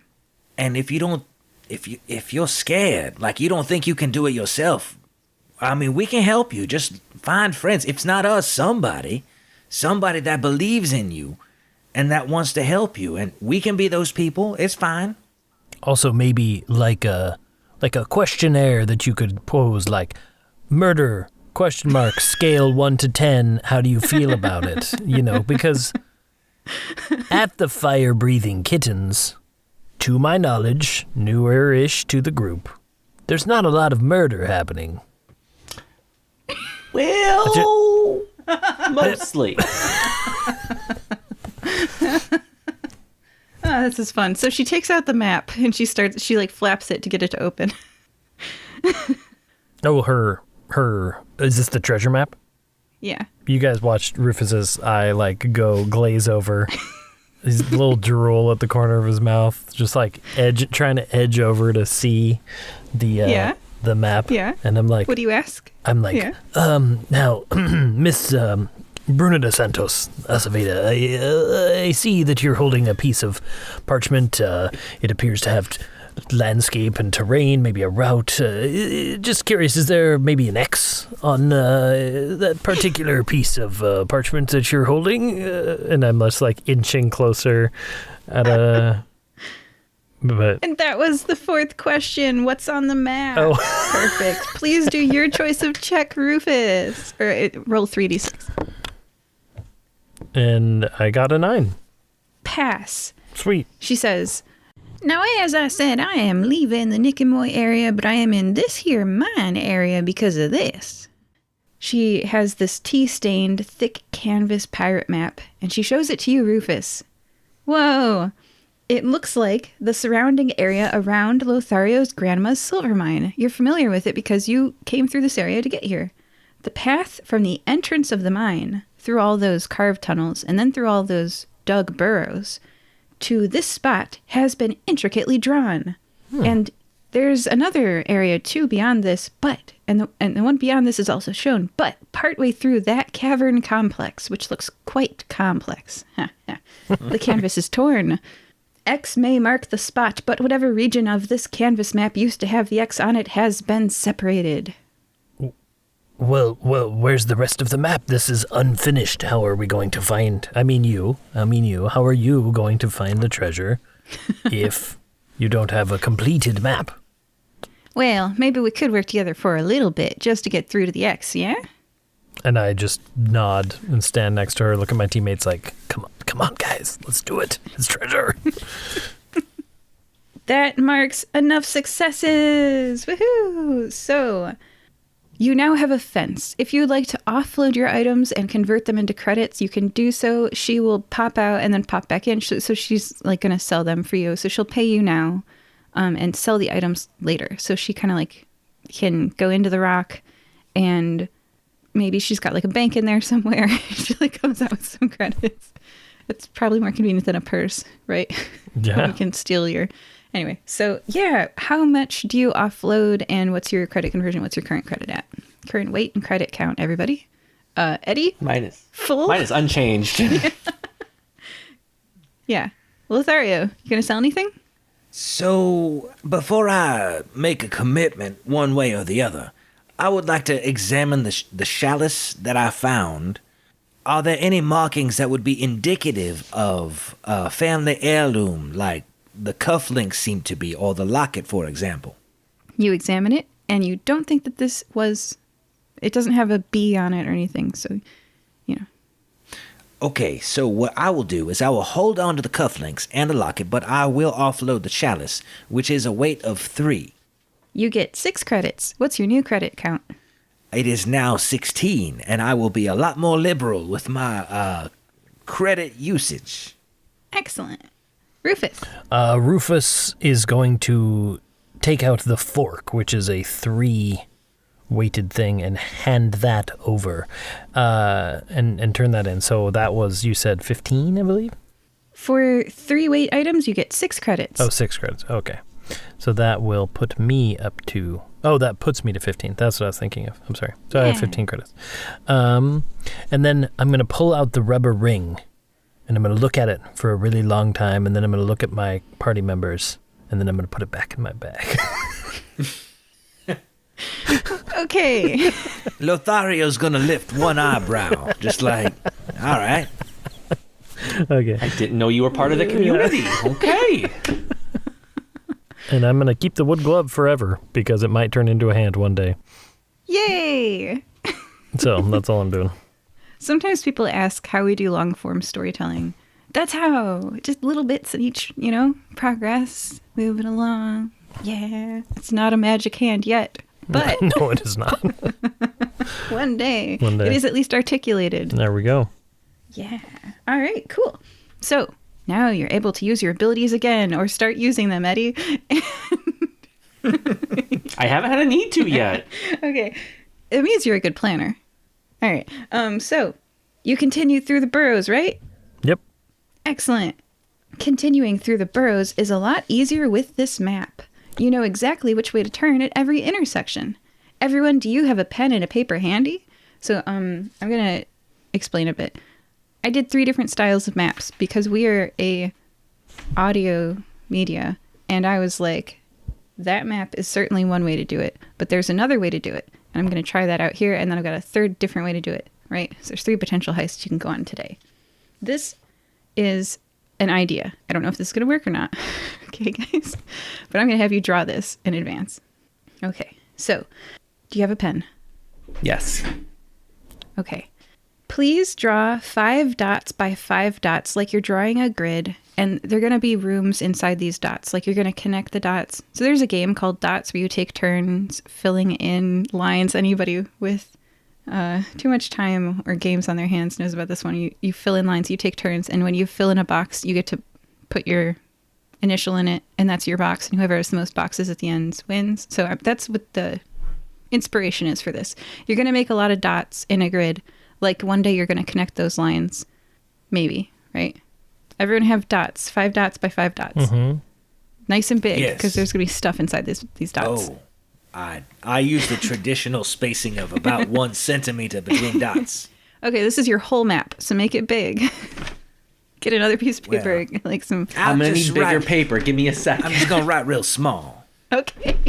or use asterisks and other symbols. Okay, all of your things to steal are inside these dots. All of your places to hide are inside these dots, so have enough room to write both. Okay, let me know when you're ready. 5 dots by 5 dots.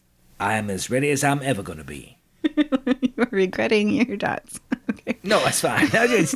My dots are an appropriate distance apart. That is, we'll be fine. Okay. All right, Rufus. Yeah. Okay. And Eddie. I'm almost ready. I had to start over. It's okay. It's okay. All right. Okay. Now. Is this an appropriate size? Yes. You have enough room. Yes, that's great. Okay, because all your stuff's gonna be inside the dots. Okay. So now, connect all of the exterior dots except for.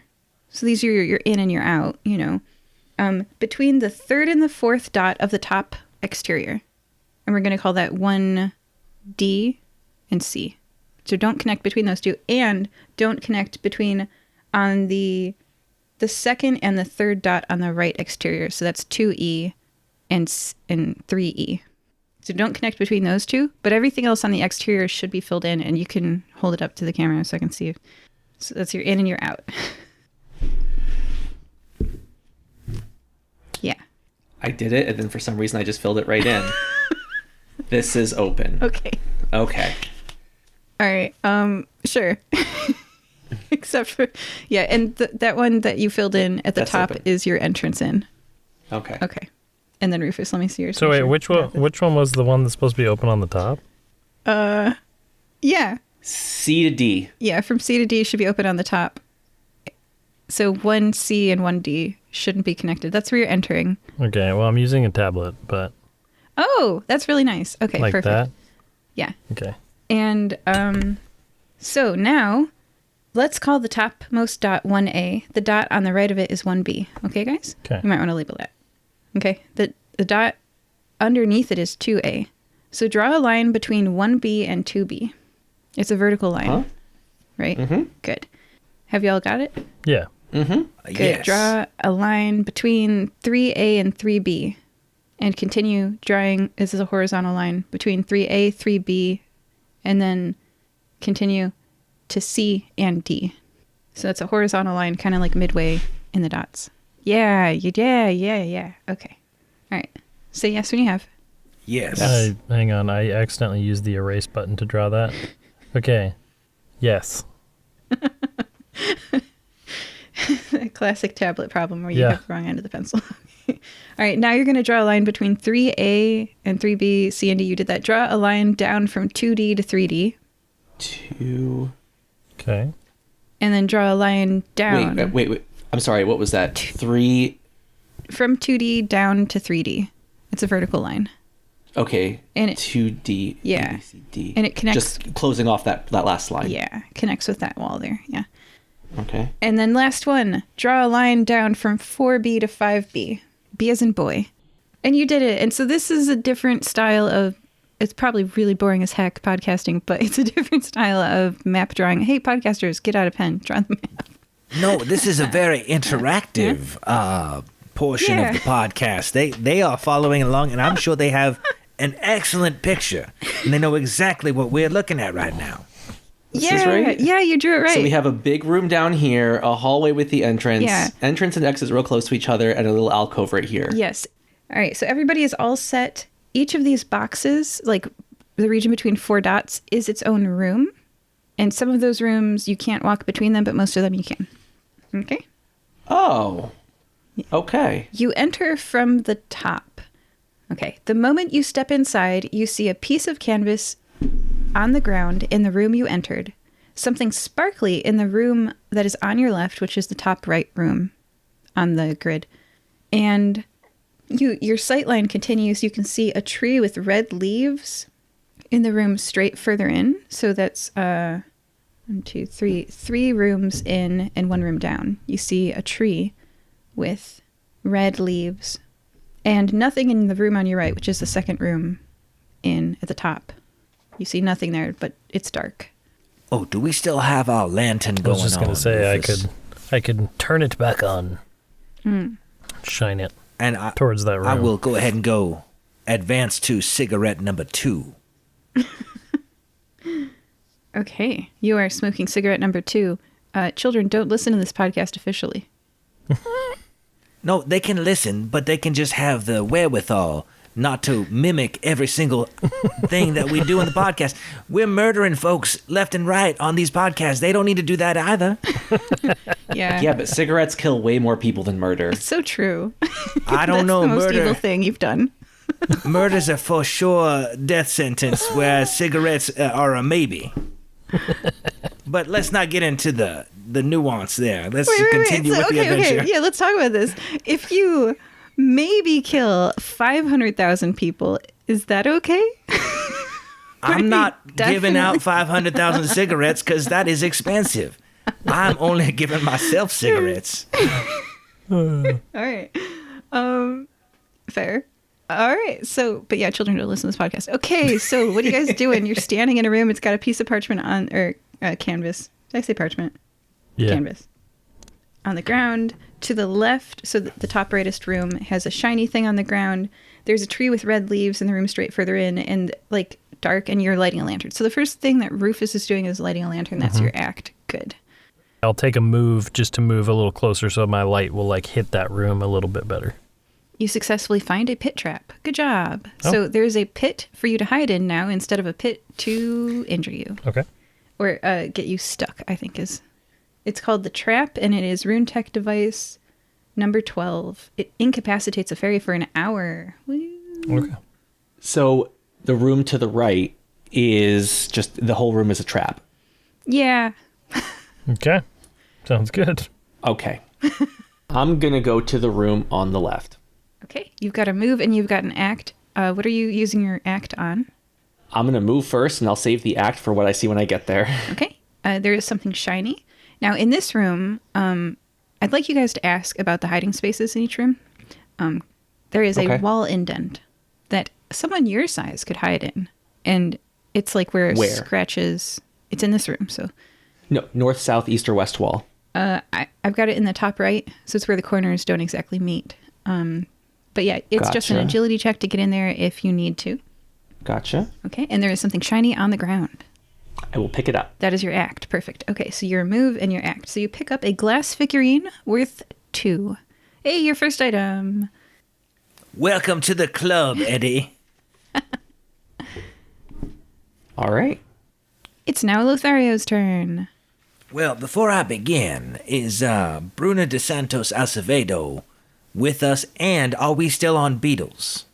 Yes, you are still on beetles. And Bruna is feeding the beetles. She's doing beetle maintenance, so you guys don't have to worry about it. Okay.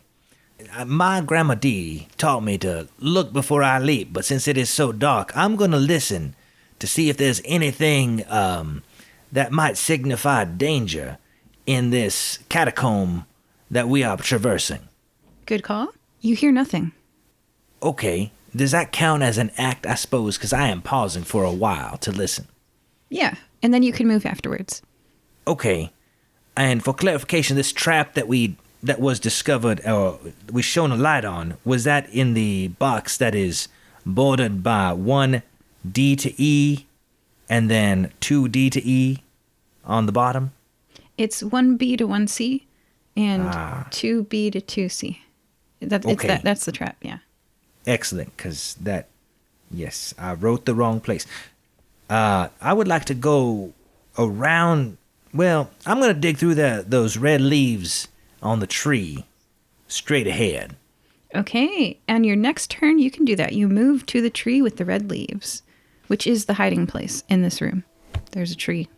All right. And you can act to pick up what you find next time. We're at the top of the round. Rufus, you illuminated the trap and turned it into your ally, a pit to hide it. It's my ally? Yeah, I mean, it didn't incapacitate you guys for an hour, so that's great. Okay. Is there anything in the pit? Can I shine my light down into the pit, or is it just a hiding space?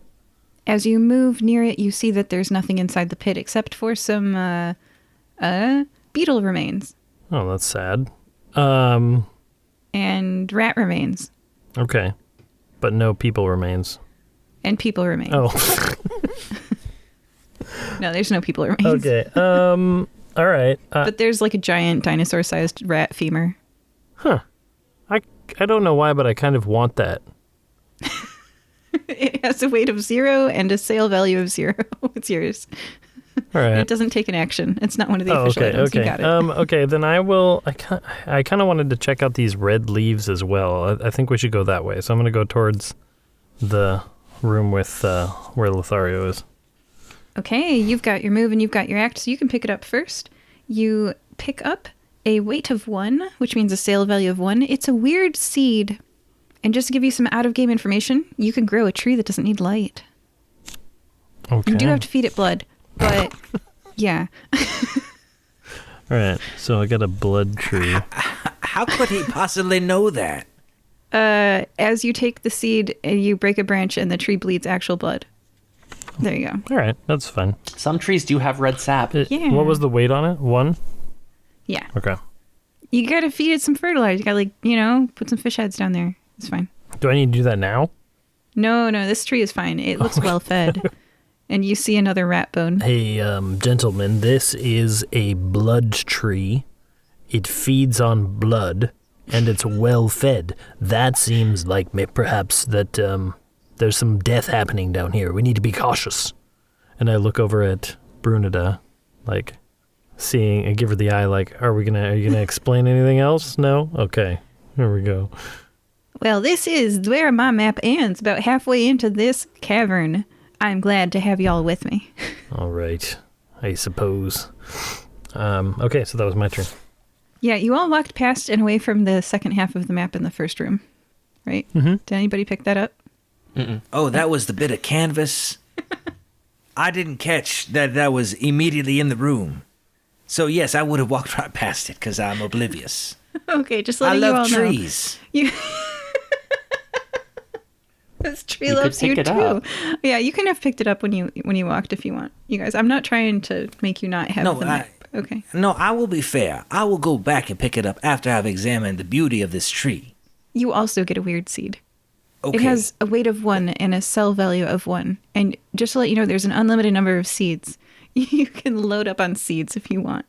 It does take an act to do 1 seed, though, to pick up 1 seed. No, yeah, that will be the top of my upcoming turn, is getting that seed. Yeah. Okay, and it can be your turn, because I think Rufus just went, and then it'll be you, and then Eddie.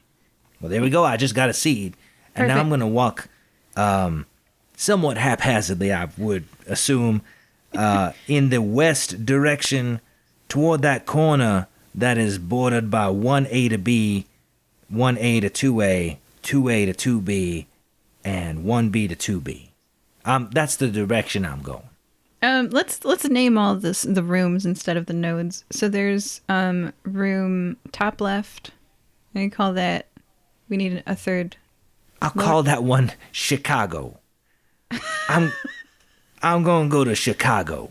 Oh wait. Should we just number them all? Yeah, There's okay, 25 let's number rooms. them all. Okay. I'm going to number the top left one 1, and then 2 is the one with the trap that is to the right of the top left room. 3 is the one with the second half of the map. That was the one that was entry, right? Entry room. 4 is the one with the glass figurine, right? And then 5 is beneath 1. Oh yeah, there's only 20. Yeah, 5 is So beneath 1, 2, 1. 3. 6 is where I think Lothario just wandered in. 7 is the room with the weird seed. 8 is the exit, you guys. 9 is beneath 5. Or 16 rooms. I can do math, I swear. It's okay. All right. Well, I will eventually make my way to room 1. I don't know how much movement I have or how Yeah, you big can move. these rooms are. Yeah. Okay. Okay, so you're moving left of the weird seed, and you are now standing in a room with a stalactite. And the tree is in room 7, correct? Yes.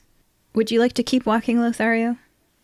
Well, Or flying on your beetle loudly is what you're actually doing. well, no, I will. I Let's don't just alert mind. all the bigs. Be like, hey. No, I'm walking on my beetle, kind of like a horse trot, Okay. just kind of casually going through. There's no rush. There's lots to explore. I don't want to miss nothing. So a stalactite, you say? Mm-hmm. Now, is that the one that is on the ceiling? Yes. Because it has a C in it? Yeah. Okay, because stalagmite has a G, so I know that one's on the ground. So I will avoid being underneath the stalactite because I've seen many plays where that ends poorly for the protagonist. Okay. And your action was to pick up that seed, which means that you are left with, you've done one move and one action, right? So we're good. Correct, yes. Okay. Eddie, you're in a room with a wall indent that had a glass figurine with a weight of 2. What you up to? Yeah. I'm in room 4. So it looks like they're exploring... Oh, it looks like they're exploring off to the left. This is a country accent now. It's I keep saying this. I've said it in like 5 episodes now. It's the funnel of accents. Everything drains down to Southern. It does. I really So, liked your I'm gonna Brooklyn. go- Your Brooklyn accent was good too. I know. I'm gonna try. Okay, I'm gonna try to keep them straight. So, I'm in room 4. I think I can just head south to room 8, and he described that one for me. Any hiding places? Any treasures? What's happening? There is an ancient piece of furniture. It is a dresser, and it's very large. And you could hide in one of the drawers. And this is your first hint that wow, there's not just giant rats. This is an actual giant dresser, like huge. Like you're standing, and your height only gets halfway up the bottom drawer. Can I open the drawers? You can't move the drawers unless you take an act, but they are partially open. Oh, can I look inside them? Yes, you find a silk handkerchief with a weight of 1. Do you act to pick it up? You made a scrunched up no face. Is there anything else in the room? No. Maybe anything a little more glitzy? I don't know. No? No, but I- imagine that our hostess Bruna de Santos Acevedo starts crying, right? And what is the gentlemanly thing to do but to offer a handkerchief, and you have a silk handkerchief? I think that is a great find. Dude, this is a heist. Hey, it's just a What, are you means going to to go an pick end. up toilet paper? Maybe. If I need to poop, yes, absolutely. It all depends on the situation. So this may be useful. That's all I'm saying. If I don't pick up the handkerchief, can I keep moving to another room? Yes. All right, I'm just going to go see what's in room number 12 here. A pedestal with a neon green glowing liquid on it. Another one? Yeah. That's in room 12. All right, so we got a bottle. All right. What's in 16? Am I doing this wrong? Are you guys supposed to search as an act? Let me just read the rules real quick. Yeah, because we can explore this whole place. I was gonna say. I don't know. In the meantime, can someone show me their map? Because I have definitely drawn it incorrectly. Okay, so here's what I got. They're all numbered. All right, we start here in 1. This is all kind of open. Here's the tree. Here's the trap pit door. This is where I picked up A glass figurine. the glass figurine. We're down here now. This is the exit. There's a dresser right here. Okay. For the Excellent listener map. at home, I will say, yes, that artistically is divine. Yeah, very good map. I'm keeping track. That's why you're the planner. So this is an interactive podcast where you get to draw a map. See? Jeez, sweet. Is that kind of like when teachers told us we get to do homework? Yeah. Okay. Or you can just trust that they know where they are. All right, so yeah, you don't need to act to search. It's the bigs that need to act to search. Yeah, so you walk into room 16, right? Yeah. And you find a giant cat statue. And you can see at the base of this giant cat statue is a compass. A compass. How much is that Sometime worth? It's worth 4. I'm sorry, it has a weight of 4. which means that okay. it is worth 10 credits if you sell it. I'm going to go pick that up. There you go. Oh, and I'm going to say, because it's a story thing and not Fairy Heist related, that if you want the neon green glowing liquid on the pedestal, it doesn't take an act to pick that up and it has no weight. Oh, sure. So I got 2 of those now. Yes. All right. 2 go juices. Go juices indeed. Okay, I guess that's the end of my turn. I'm down in 16 now. For at least another hour. So, okay, yes. All right, good. Good job. Yeah, we're back to Rufus. So, which room haven't we gone in? So many. How much do you want to press your luck? Are we pressing luck? Yeah. Oh. You man, that's avoided how you live life. Yes. Then a trap that could incapacitate you. Something is killing the rats, Rufus. I guess I will, kind of watching Eddie just meander off down quite a ways. How about 10? 1, 2, So 3. room 10 is a little bit, you'd have to go the way that Eddie's going. Yeah. Yeah, you can go there Okay. if you want. Yeah. It takes you through either 11 or 15. Which one do you want to have gone through? Or 11 or 15 and 14? Let's go 14, 15, 14. Woo, okay. All right, several things happen. Oh, great. First off, you see in room 15 there is a silver bracelet and a wooden crate.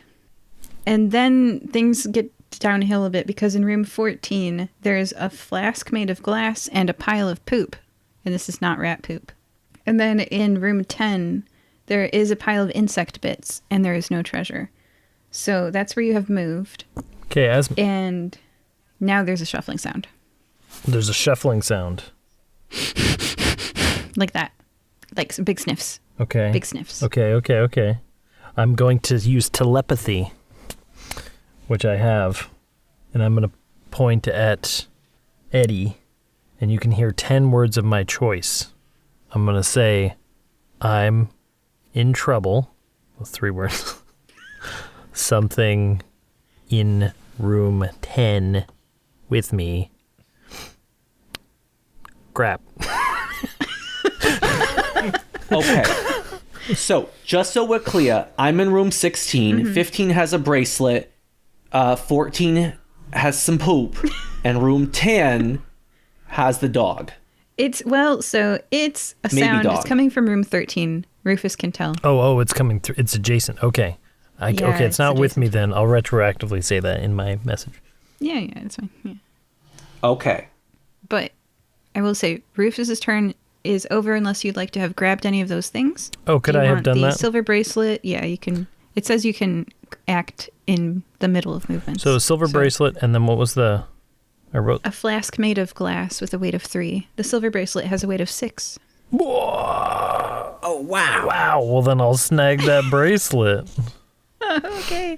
And we'll see if it was worth it as you end your travel in the pile of Might have insect been a bit terrible room. call. Silver bracelet. Okay.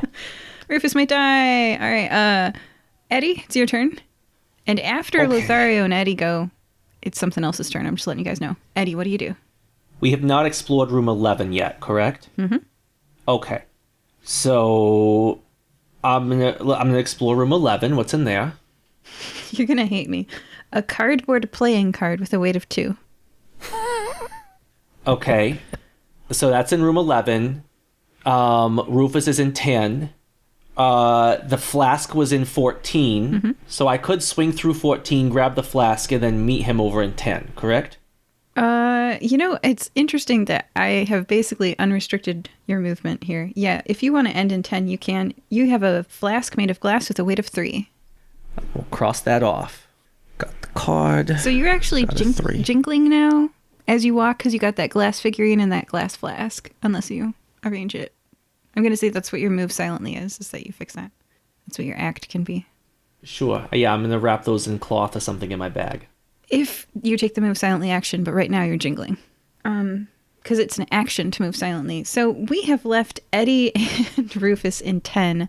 Lothario, you're in I believe I'm in 6. You're in 6. Yeah, with the stalactite. Yeah. You can Right. move anywhere and look at stuff and whatever you want to do. Well, I've been brought up to be very cautious, living by the swamp, everything's trying to kill you at all times. So I try to take that philosophy through life. So I'm going to move carefully to room 5 and just take a look around. You see large rocks and a basalt flask. Basalt flask. Dude, this is a randomly generated object that is made out of lava, glass, and... No, I'm excited about that. I'm not saying that like it's a bad thing. In real life, you would never want to put alcohol in this because it would go in a light amber color and come out black. I will take a basalt flask, but more of as a showpiece, like on my mantle. Oh, okay. Maybe put pencils in it. I don't know. Or jelly beans. Jelly bean flask. That would be fine. So yes, I will pick up the flask in room 5, and then I will move up into the alcove of room 1. You find a platinum, which is plus 10 value whistle with a weight of 5. Dang, I wish I wouldn't have picked up that basalt flask, but I will take the whistle next time. All right, and with the conclusion of Lothario's turn, I get to move around a big folk for the first time. Each big folk takes its turn after the first turn in which it was seen by a player's character or when they saw or heard something unusual. They can hear a fairy's flight or loud talking in their and adjacent areas. Big folk can act 3 times in the following ways. So it's going to move and search. It doesn't even have to, because nobody is in a hiding spot. Y'all just hate hiding spots. So instead of hiding in the pile of insect bits, Rufus and I'm going to... We didn't know we needed to yet. You're about to find out. Is this giant mole. It's huge. It eats house-sized rats. And it, like, comes and it's going to act 2 times. It's going to try to grab 2 fairies. So it moved for 1, and it's going to act for 2. So it has 3 total actions. So it's moving, and then it's going to grab. Okay, so Rufus and Eddie, please make an agility roll to see if you're agile enough to dodge or if you get incapacitated on a failure. I got a 13. I got a 7. So one of you fails. Let me look up these rules to see which one of you. So the agility check wants the roll greater than or equal to your height. So Rufus succeeded. Rufus, you dodge out of the way of these giant mole's claws, and you now know what dug the tunnels. And they stab into, I'm sorry, Eddie, but one of the claws goes right through a limb. Choose your limb. Wait. I have defensive abilities. Do I get to use them here? You failed your agility roll, so you are incapacitated. I know, but one of them is specifically for when I get grabbed. Use it, and use a credit. Spend a credit. How many credits do you have left? Yes. I had 12. Now I have 11. Okay, yeah, that claw's coming for you. What do you do? So this is my first use of an ability. I erupt into blazing fire as I am being held, which I believe makes him drop me. Oh, perfect. That's very good. Now you are not held. Excellent. So we're going to start off the round. Rufus, you were just swiped at by very large claws, and Eddie is in fire and not held. What do you do, Rufus? I'd like to point out that you are completely unable to harm this thing. It is like the Moby Dick whale to Ahab. You are tiny and have just a little stick. The whale is like, nah. I want to try to put it to sleep. Okay. With the distract ability. Yeah. So I'm going to choose the mole I could put it to sleep. What do you guys think? I could put it to sleep, or I could make it so that it can't see or hear us. Or I guess that would just be me. Never mind. I'm going to put it to sleep. That seems more practical. Go ahead and read your ability. Oh, wait. No, I can't do that because I already put something to asleep, and it says once per day the target falls asleep. So I think instead I will make it so that I just do the normal part of distract, which is choose a target. They can't see or hear until the start of my next turn. Oh, they can't see or hear. Oh, I have to choose one. Oh. I'm going to say that they can't see us. They can't see until the start of my next turn. The mole can't see. Excellent. Wait, do moles see? Yeah, that's yes. Okay. I don't know. Whatever it's using to detect objects, It's unable to do that. And that's a really good action for you to take because it reduces their acts. So they cannot do 3. They have to only do 2. Okay, good. And then That was a very good choice. Yeah. and then can I just like hightail it out of there? Yes, you can. Okay. I'm going to say, Eddie, run! Where do you flee to? I probably want to try to flee towards a knowing hiding spot. So there was a crate in room 15, I believe, or a box. Was that Yes. technically a hiding spot? Yes. Okay, I want to go for the box because it's 2 rooms over, I think. Yeah, so. Got it. Hiding is an action. So right now you're standing awkwardly. You're about to reach a box. Right. That's okay. Okay. Eddie and Lothario. Eddie, you're on fire and there's a giant mole that can no longer see. And we're in room 10. I guess smell. It can no longer smell. There you go. Well, And you're in room 10. Can I run past it to another room? You can do anything you want. Do it. Yeah. I'm going to try to run past it to another room. Okay, which one? Room 9. You find a lot of soft nesting fur in this room. Is that all that's in this room? Yes. I'm going to hide. You hide in the soft nesting fur. Do an agility check. You gotta beat 9. Or no, your height. Your height. Yeah, you gotta beat your height. So you're trying to roll. Let's read these rules.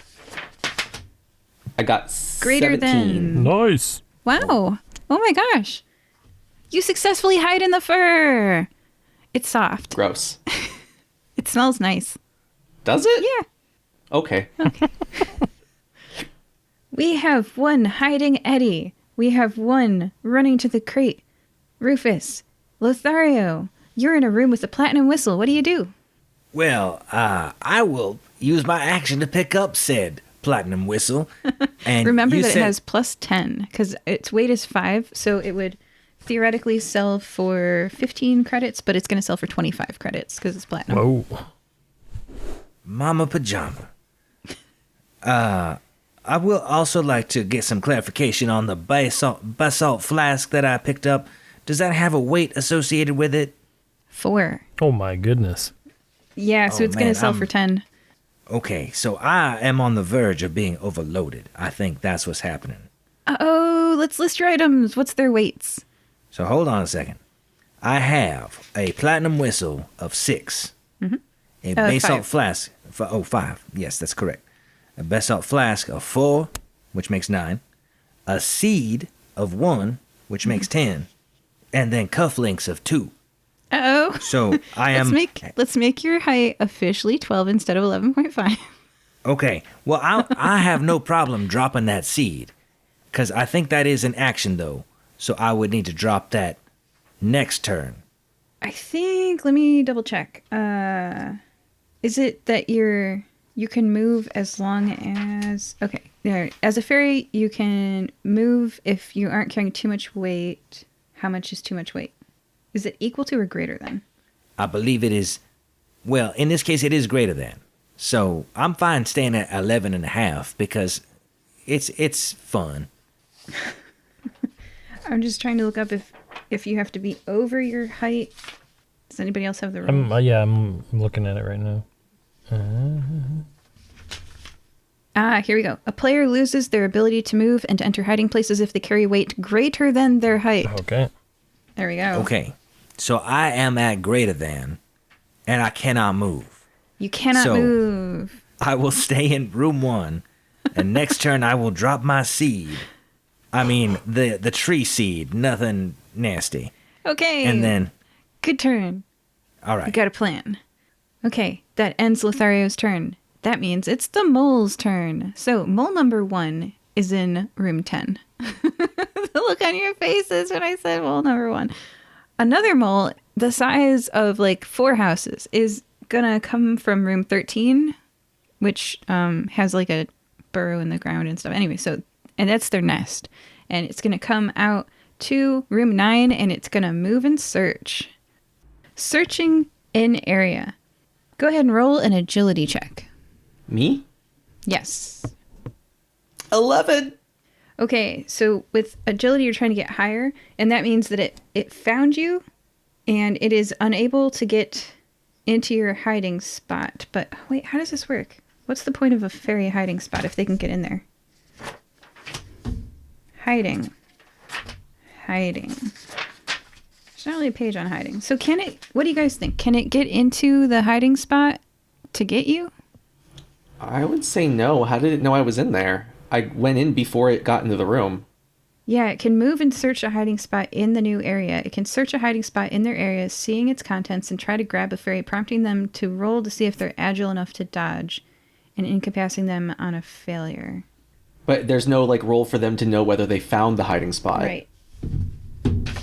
I don't know. It's not very clear. So let's make a house ruling, because in this moment, we can't find the rule. So we're just going to make a house ruling, right? I'm going to roll 3d6, and 9 is the average of 3d6. Yep. So if it beats 9, it knows where you are. Oh, man, it so did not beat 9. So it can't find you. And because you're hidden, it doesn't know where you are. So it can act 3 times. So it's going to move and search 10. So it was in 13. It moved and searched 9. It didn't find anything. It moved and searched 10. It didn't find anything. And it moved and searched 14. And that is where the mole is, in 14, right next to you, Rufus. You're in 15. And you're not hidden. So if it just goes into 15, it'll find you. Okay. There's also a mole in room 10. That mole it saw you flee into 9 on the left, Eddie. And it also saw Rufus flee down and to the right. So I'm going to roll on the dice and see which one it pursues. It didn't see anything. That's right. You're right. Because I blinded it. You blinded it. So it's going to move randomly. I'm going to have it just move randomly. It doesn't know where it's going. I'm going to say 1, 2, 3, 4 options for it. It moved into the room with Eddie. And it's going to search in the room. It's snuffling and it's making sniffing sounds in that soft nesting fur. It sniffs right near you, Eddie, but it's blind and it doesn't find you. Because moles smell with their eye, with their nose. Mm-hmm. They do. They do. And it doesn't find you, Eddie, but there's currently a mole sniffling right near you. And we pick up with Rufus. You are in room 15 with the wooden crate where Silver Bracelet was. There's a mole, a giant mole that eats rats and beetles and Rufuses in room 14. What do you do? Is it allowed to climb into a box?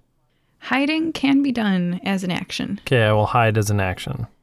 Okay, roll an agility check. Let's see if you get in it. You're going to try to roll above your strength. Not even remotely. I got a 6 total.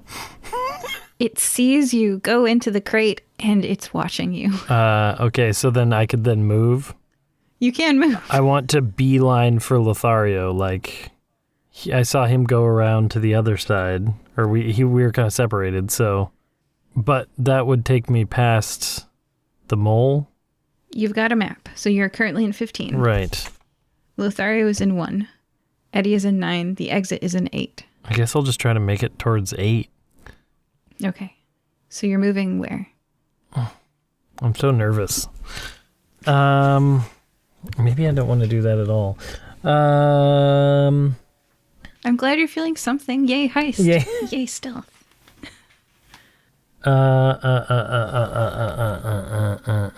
Yeah, I'm just gonna move towards. I'll just move towards the exit. I will try to go super fast. You move from 15 to 16, moving to the right, flying into the room with the cat statue where the compass was. You fly up past the pedestal. You fly into the room with the ancient dresser. And you're going to stay there because you just stay at the exit. Yeah, I just want to stay there. Yeah, all right. I'm going to kind of take you off the map and say that you fled. You're out. Okay. You're out. So you're right beyond 8. We're back to Eddie and Lothario. Somebody picked up the map, right? We didn't go this far without anybody getting the map, did we? Yeah, I think we have. I did not pick up the map. No, I thought you did. I thought you said you went back and you did went it. back and picked it up. Did you? Oh, no. I said I will honor what happened, and I walked right past it because I was drawn to the tree, and I was going to do that, but then I started going toward 1 because I was like, what's in this alcove? I don't know. And but I'm going to pick it up. It's just, nobody's going to mess with it. I'm going to pick it up on the way out. Well, you can't move right now because that seed is making you over. Aha. If it is indeed my turn, Yeah. I will use an action to drop the seed, because as interesting as that plant is, I am overloaded and everything else seems more interesting. But wait. So I'll keep... Yes. Is the map gonna overload you again? We'll find out. No. Weight 0. Okay. It's a story item. Okay. And But I yeah, can that's always, a good point. You could have. I can always give it to. Do you drop the Bruna. platinum whistle? Oh, no way! What are you talking about? Just order of events. Here we go. I'm in the platinum whistle alcove. I drop the seed, and I feel myself unburdened. And so I'm like, oh, I'm gonna go for a walk and meet up with. Hold on a second, Bruna de Santos Acevedo. See what she's up to, cause she's been feeding that beetle for a long time, and I don't know what my friends are up to, but I guess they're in trouble, cause we always find trouble. So I'm gonna start walking back toward avoiding the trap in 2, back toward 3, so I could pick up that map. I don't know if I get there in time, but I'm dropping the seed, carrying the rest of my stuff, walking toward the map. That's what I'm planning on doing. You end your turn in the room with the map, reaching for it, and that's where time stops or pauses. Perfect. And now, Eddie was hiding in a pile of soft nesting fur, weren't you, Eddie? I was. And there is currently 1 mole in this room, correct? Yes. Okay. So, and it's blind. It is blind, but it can hear. And I can move silently as an action. Yes. I am going to silently move to room 13. Oh, further into the depths of the... You're in the I bottom. haven't explored it yet. I have to know. Okay. You find a third giant mole. What? Okay. So I don't have an action left. What happens? Well, that is the end of all the players' turns, so it is the giant mole's turn. Oh, this is bad, you guys. All right, so giant mole. I'm sorry. No, You said other mole. I thought there were only 2. Oh man. Okay. All right. Well, who knows? Who knows what's gonna happen? So, I'm gonna start with mole 1. Which one's mole 1? It's blind. It's in the soft nesting for room 9. Gotcha. It's blind. It's gonna kind of. Oh, you're moving silently, so it's gonna move randomly. It can either move down or it can move right. Down is where Eddie is. It moves to the right. It's in room 10. Mole 1 is in room 10 now. Good. Okay. Mole 2, which was the one that was following a certain person who was trying to hide in a crate and failed. Just watch that. Mole 2 is like, delicious beetle, and is gonna follow from room 14 to room 15 with the wooden crate and the silver bracelet. From room 15 to room 16 with the cat statue and the compass. From room 16 up into the light pedestal, the light shedding pedestal room. And then further into the ancient dresser room with the silk handkerchief. So that is where mole 2 is. It's searching, and it's not finding anybody in each of those rooms. Now, Eddie, you flew right up into the face of a mole. It's going to try to imprison you if it can catch you. So step 1 is it's going to try to catch you. Make an agility check, please. Roll 3d6. 13. Is that higher than your strength? Yep. You narrowly escaped the claws of the giant mole. It's got 2 more actions, so it's going to try again. Okay. 10. Yeah, it grabs you. You're being held in giant mole claws, and then it's going to try to imprison you, which is that it's going to take you back into its burrow and eat you later. So it's going to try to move back past... Make an agility check. Okay, so let me see here. 14. It fails to imprison you. So you are only held, and you are not imprisoned. I'm really glad you're not incapacitated. So you're currently incapacitated because you're being held by this thing, but you're not imprisoned, which is to say, I don't know, is that off the map? We don't know. Anyways, so those were the moles. We're back to Rufus is out of here. Peace. And Lothario. Bye. Well, so I believe I'm going to go ahead and pick up the map as an action in 3. Okay, you did it. So It's no action. Oh, is it no action? Picking up an item is an action, but it doesn't have any weight because it's a story item. Oh, I believe what Eddie is referring to is when he picked up the go juice, you mentioned that because That's it true. was... I don't want to be unfair. It is a totally free action. So Oh, you perfect. get that map. Well then, in stride. Like I don't want I'm to punish you walking guys for putting stuff that's interesting in stories, right? But the heist mechanics, picking up, so I'm trying to No, I enhance, understand. not detract. Yeah. All So right, you get that map. Here's how I do it stylistically. So I'm walking past the map, like I see it as I'm walking toward it, and I think, oh, I have an idea. And as I'm walking, I swoop my arm down, and it's so light, it's effortless what I'm able to do, and I just swoop it on up, put it into my third kimono pocket, because that's where maps go, and then I keep walking around toward 8. But what I want to do is I want to verify where my team is, because I got split up, you see. I don't know where they are, and I don't know anything. Did I see Bruna de Santos Acevedo by any chance as I passed by? Rufus sees her. She's outside the heist area. Okay, so I did not see her. I'm gonna be at 8, and I say, hey, look, it looks like an exit. But I'm gonna peek my head around in 12 just to see if and listen for. Oh, well, hold on. So there's a mole in 8. Oh, that's right. Yes. That you just walked up to. Just right up to. Yeah, well, that's true. I did not say otherwise, so that is exactly what happened. Yeah.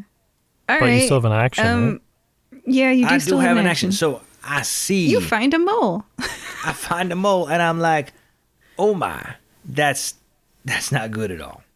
So what I will do, I will use the action known as Virtual Mask upon seeing this mole. And Virtual Mask reads as follows. Until the end of my turn, you, meaning me, as well as anything I hold or wear, can't be seen or heard.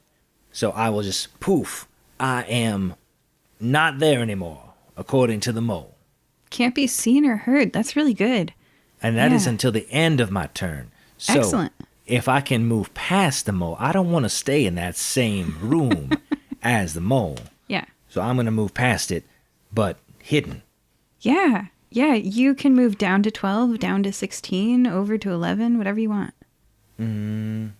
I will move to a room starting at 12 and looking at 11 or 16 to see which has an appropriate hiding spot, because I would like to hide.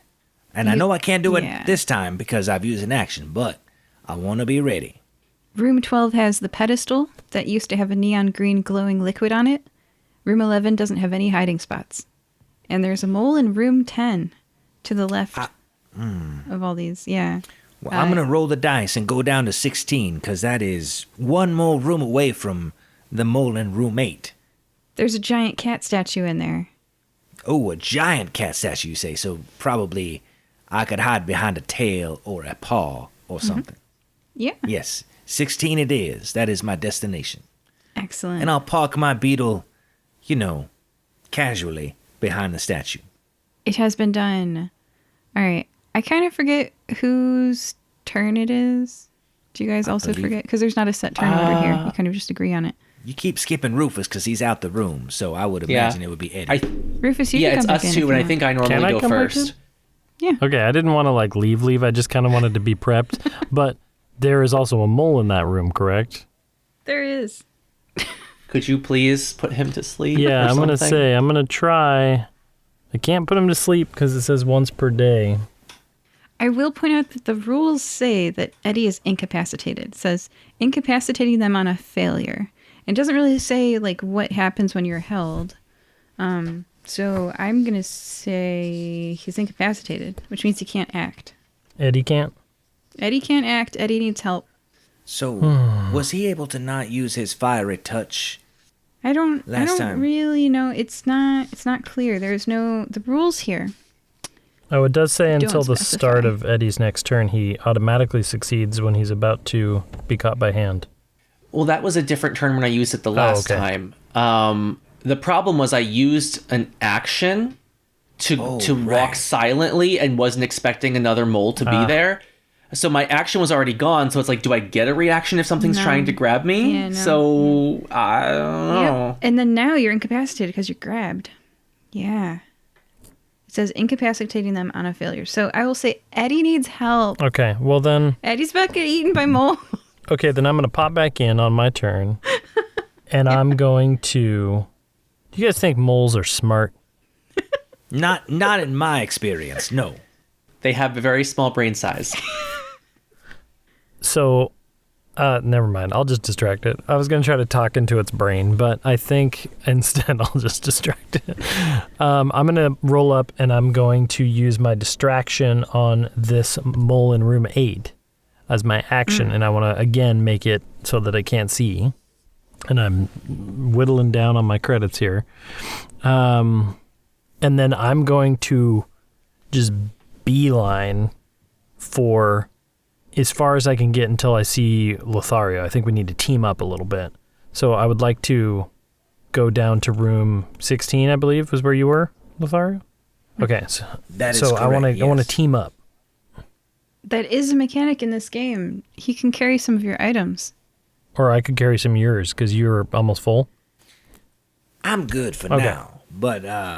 But since you seem the most fleet of foot and able to get past the moles the best, I will give you the other part of the map, because I think success above That's all. actually what I really wanted. I just wanted the map. I was trying to be like socially pleasant about it, but I really want that. Hey, you don't need to be fake with me. We're friends. Just play me All right, straight. give me the map. All right, and then There's an X on it, Rufus. oh my gosh, I Hold on. Let's get Eddie okay, before right, you right, react. Eddie, right, okay, Yes, please. I forgot. All right, let's go. And that would be my turn, I think. So Okay. Did Eddie get to go? I forget. I'm incapacitated, so Yeah, I don't know. I don't know. What does that mean? Is there Does anything that I can mean- do? I don't know. I think you're held. I think you're like captured by a mole's claw. let's see. The rules are not We'll see clear if- what incapacitated means. Yeah, we'll see if we can find it. Perhaps you can pray. Yeah, thoughts and prayers right here. Actually, you know what? I'm going to say you can use an ability while you're incapacitated, because otherwise this game's real short. Okay, then I'm gonna use the fire touch again. Incapacitated, I'm going to say, is the lack of movement. Does that make sense? Yeah. Yep. Yeah. So I think I'm gonna erupt into flame again, and I believe the mold drops me. The mole goes in mole-ish, ouch, and In Molish. opens its claw, which sounds a lot like, I don't know. Now Oh, I know. It would sound like I am this. in room 13. There you go. I am in room 13. Is there anything here besides the mole nest? You would say that it looks like there's baby moles, Okay. each the size Aw. of a school bus. Oh, so their weight is probably above 12. Their weight is probably above 12, and only you, Eddie, know about the baby moles. Okay. So this exploration was a bust. I am gonna just make a run for it. Okay, And I'm gonna try to run all the way back to room 8. okay. You're now in the room with a blind mole. Like I'm in room 9 right now. Okay, so With the you made blind it to 9, you made it to 10. There's a blind mole in there. It can try to grab you made me. it to I'm still on 14. fire. You made it to 15, you made it to 16, you made it to 12, you made it to 8, and you can exit if you want. There's nothing stopping you from exiting. Yes, exit please. We just saw Yeah. Eddie run right past the two of us. Screaming While and on on fire. fire. Well, loudly, I mean- loudly flying past you. that was self-immolation. It's not like somebody else put him on fire. That's his own doing. But yeah, screaming, flying, on fire. The beetle's probably freaking out because the person riding is on fire. It Oh, yeah. zooms past you and out of... You're supposed to stop, drop, and roll. Everybody knows that. And I'll skip the next mole's turn. If you guys want to leave the thing, you can. The heist. I will give a look to Rufus like, should we follow Eddie? I highly encourage us to do so. Yeah, no, I mean, we were going to go rescue him, but apparently he's fine, so let's get out of here. Yeah. He's safe. You got the map. Let's go. do it. We boogie. So, with Eddie on fire, you guys are all flying on beetles. You make it out, and I'm going to say Bruna's laughing. Wow. I will say, Bruna, You could have helped us this whole time, right? I mean, you weren't feeding the beetle that whole time. I mean, stone is... She can pass through stone. She could have just, walked... She could have just, been in the liminal space and done that whole thing. Do you guys want to fancy anything? I'll take it off your hands. And go ahead and exchange now your items. Yep. All right. How much is a 6 weight thing? 21 credits. Oh boy. Oh wait, before I sell that though, is it labeled? Is it labeled with the Bushaki, the silver bracelet? It is okay, not. then I will sell it for many credits. That's very nice of you. And I think silver's... it's silver, you said? That's an extra 10. Oh, wow. So many credits. And then I'm going to sell 1 blood tree, but I'm keeping... Or seed, but I'm keeping the second seed. Okay, I think you only acted to pick up 1, though. Oh, did I? I thought I picked up 2. Well, then I'm going to keep it. And okay, you have the ability to grow a tree that can grow without light. I want that. Excellent. I don't know if you're familiar with the play Little Shop of Horrors, but I would be very careful with that tree if it eats blood. Fair. I mean, don't you, though? Don't we all? Eat. Except the vegans, Eat right? blood. Unless you're a vegan. Don't you? Aren't you a carnivore and an omnivore? Okay, all right. Yeah. Anyway, so yeah, what else do you guys sell? Eddie, why don't you go ahead and sell what you got? I'm more of a battle mechanic and less of a storytelling type, so I did not write down the items. I wrote down the values of 2, 4, and 3. Okay, you get 3 credits for the 2, 10 credits for the 4, and 6 credits for the 3, making you have 19 credits total. And I hope none of those were silver, gold, or platinum, because They were not. would have been worth 10 more. Okay, 2 perfect. glass things and 1 thing that wasn't much of much. Okay. A glass flask, a glass figurine, and something else. Yeah. Excellent. Compass, that's right. Oh, yeah, the compass. Yeah, who needs that? Continuing on. Wait, you had a... Lothario. Wait, you had a compass? I don't know. Would that have done us some Yeah, good? we're there, that's fine. Oh, all right. Lothario. My I pirate will senses sell are my basalt flask tingling. and then my platinum whistle. Actually, I want to play my platinum whistle and then sell it. I want to try it out. Actually, you know what? I'm going to play it, and if I like it, I'll keep it. Does it sound pleasant to the ear? You're such a bard. Yeah, you could definitely turn this into music. It's ocarina-like in that it only has a few notes, but it is indeed a whistle. You know, it is a lot of credits, but I can't even imagine using 25 abilities in this adventure. So, I will hold on to the platinum whistle, but I will sell the basalt flask because I don't have any jelly beans to put in there. And that was a weight of 4, I believe. You get 10 credits. And with risky business comes high reward. So she's laughing, and she goes, fire-breathing kittens, you really impressed me out there. A mighty fine job, well done. She thinks about what Lothario said earlier, planting that little seed of hope, just like the seed that maybe Rufus is going to plant later. She thinks... Hope also requires blood. Sorry.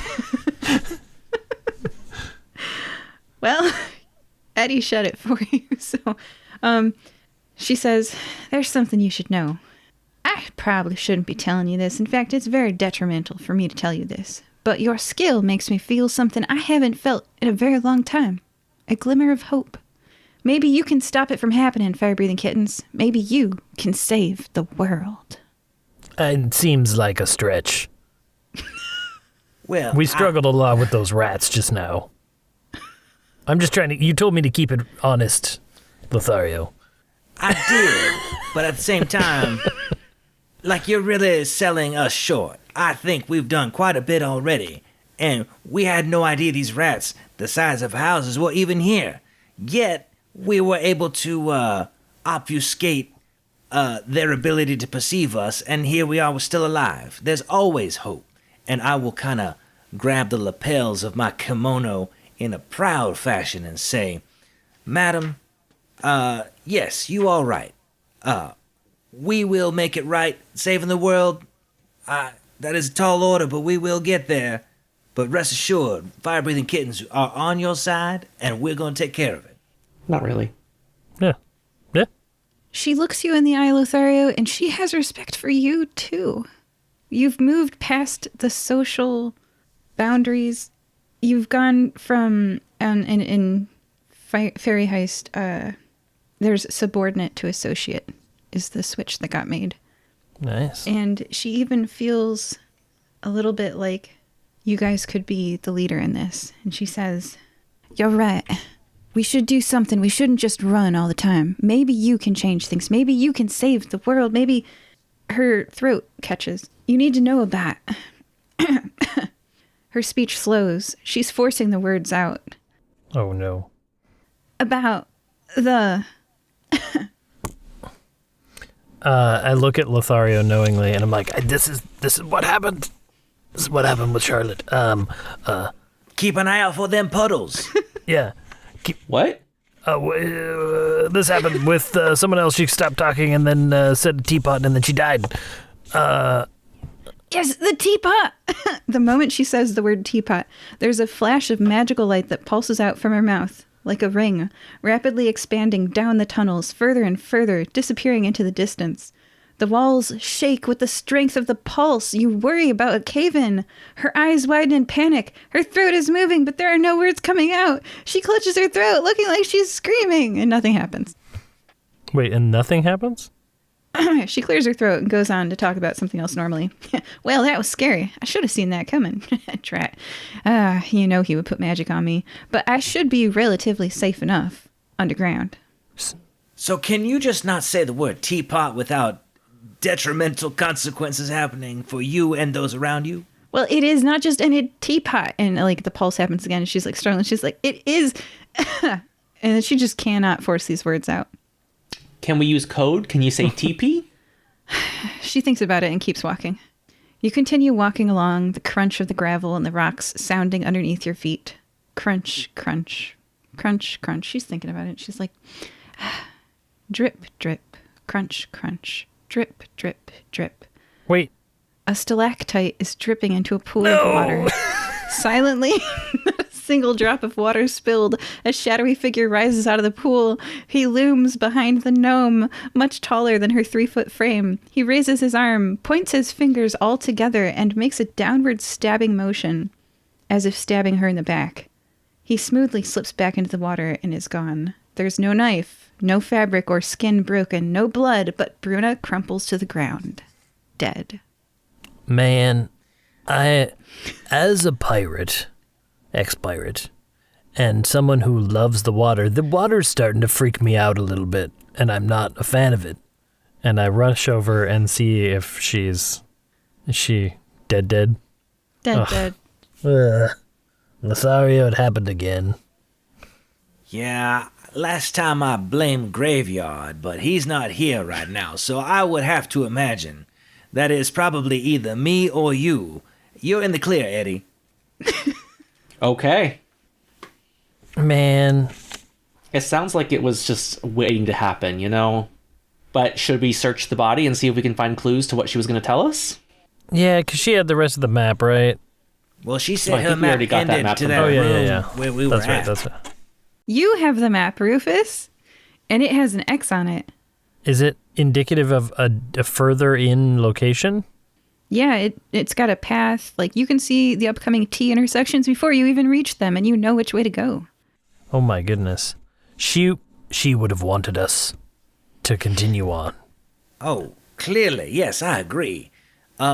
Hey, Eddie, how loaded down are you? Do you think you can carry, our guest here? I'm not carrying really anything at all, and being a largish 6-foot-tall human man, I should be able to carry a 3-foot-tall person. Yeah. You're going to give her a proper burial when you can get to some soil. It's not rock. That's the plan, yeah. Yeah. I feel bad. That is a different plan than what I had in my head, so we should do this plan. What was your plan? Burial at sea? No, to test the blood tree. Oh, Rufus. We got animals for that kind of stuff. All right, I'm sorry. Wow. I didn't know if it was important. All right, we carry her. Okay. You're carrying her. You follow the map, right? Yo, yeah. I lead the way. This way, gents. Sorry to bum you guys out. Yeah, okay. All right. So you follow the map, twists, turns, cavern after cavern. Without a map, it's pretty safe to say that you never would have made it here. Finally, you're approaching the last burrow before the X. You're almost there. The slope rises sharply uphill and it is soil. Almost to the X? And it's taking us back up? Mm-hmm. You're almost to the X. All right. Do you guys want to bury her? Sorry.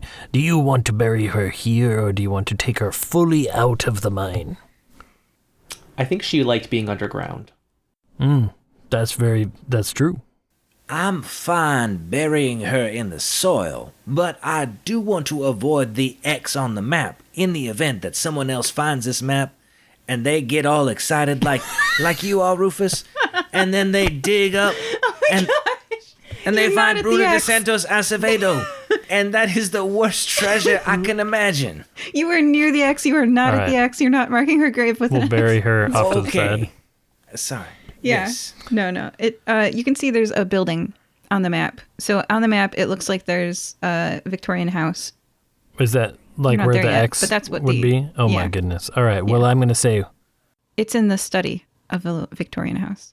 Well, I think we should take a moment, gentlemen, and we should bury our companion. And I'm going to start digging. Okay. I will help you dig. I'm sorry I killed your NPC friend. I mean, it wasn't you, it was something else. So as we bury her, can I say some words? Yeah. And I less morbidly, I do want to plant the tree. But like, you know, if it works or it doesn't work, I'm not trying to like bloodlet her or anything. It's just over her. I'll just plant it. And it whether it grows or not, we'll find out. But I plant the seed there and I stand up and I say, well, Brunetta Santos Acevedo was a strange rock gnome hiding from the world. But, you know, she left us with friendship and she left us with a map. And what more can you ask for? So I think I will say thank you for teaching us what you taught us, and we'll keep our eye out for the deep ooze. So now her blood will be the first to nourish that tree. I mean, I'm not going to bleed her out. I'm just trying to, The roots will get there. Eventually, that's what I'm thinking. Yeah. Well, yeah, there is a But then that's kind of like developmental period where the seed feeds on itself before it gets nutrients from the surrounding soil. So that's the root. That's the seed's fault at that point, is what I'm saying. It's just out of my hands. Is all I'm saying. You're just setting up the scenario so the seed can take advantage of her dead body. I understand. And then can we? I guess. Do you guys want to move towards the X? Well, before we do, I would like to. I will cut my left hand in a manner of feeding the tree, so it doesn't have to bother with Miss De Los Santos. Oh, sorry, with Miss Santos Acevedo. So I'm gonna cut my hand and say, whoever you are, Deep Ooze, you've already taken 2 very friendly NPCs from us, and I don't abide that at all. So we're coming after you, and this is a blood promise, and so I drip my blood on the soil to seal it. Oh, I like that a lot. Man, now I feel like I gotta do it too. All right, fine. Yeah. No. You only got one good hand. Let that other hand get working first. Okay, but here's the thing. Everyone's always cutting their hands when they're doing rituals. You gotta use that. Don't use your hand. Use like your shin or something. So I cut my shin, and I bleed some shin blood on it. This. I don't know. Okay. Eddie looks at you both like you're heathens and pulls out a portable IV from his medical bag.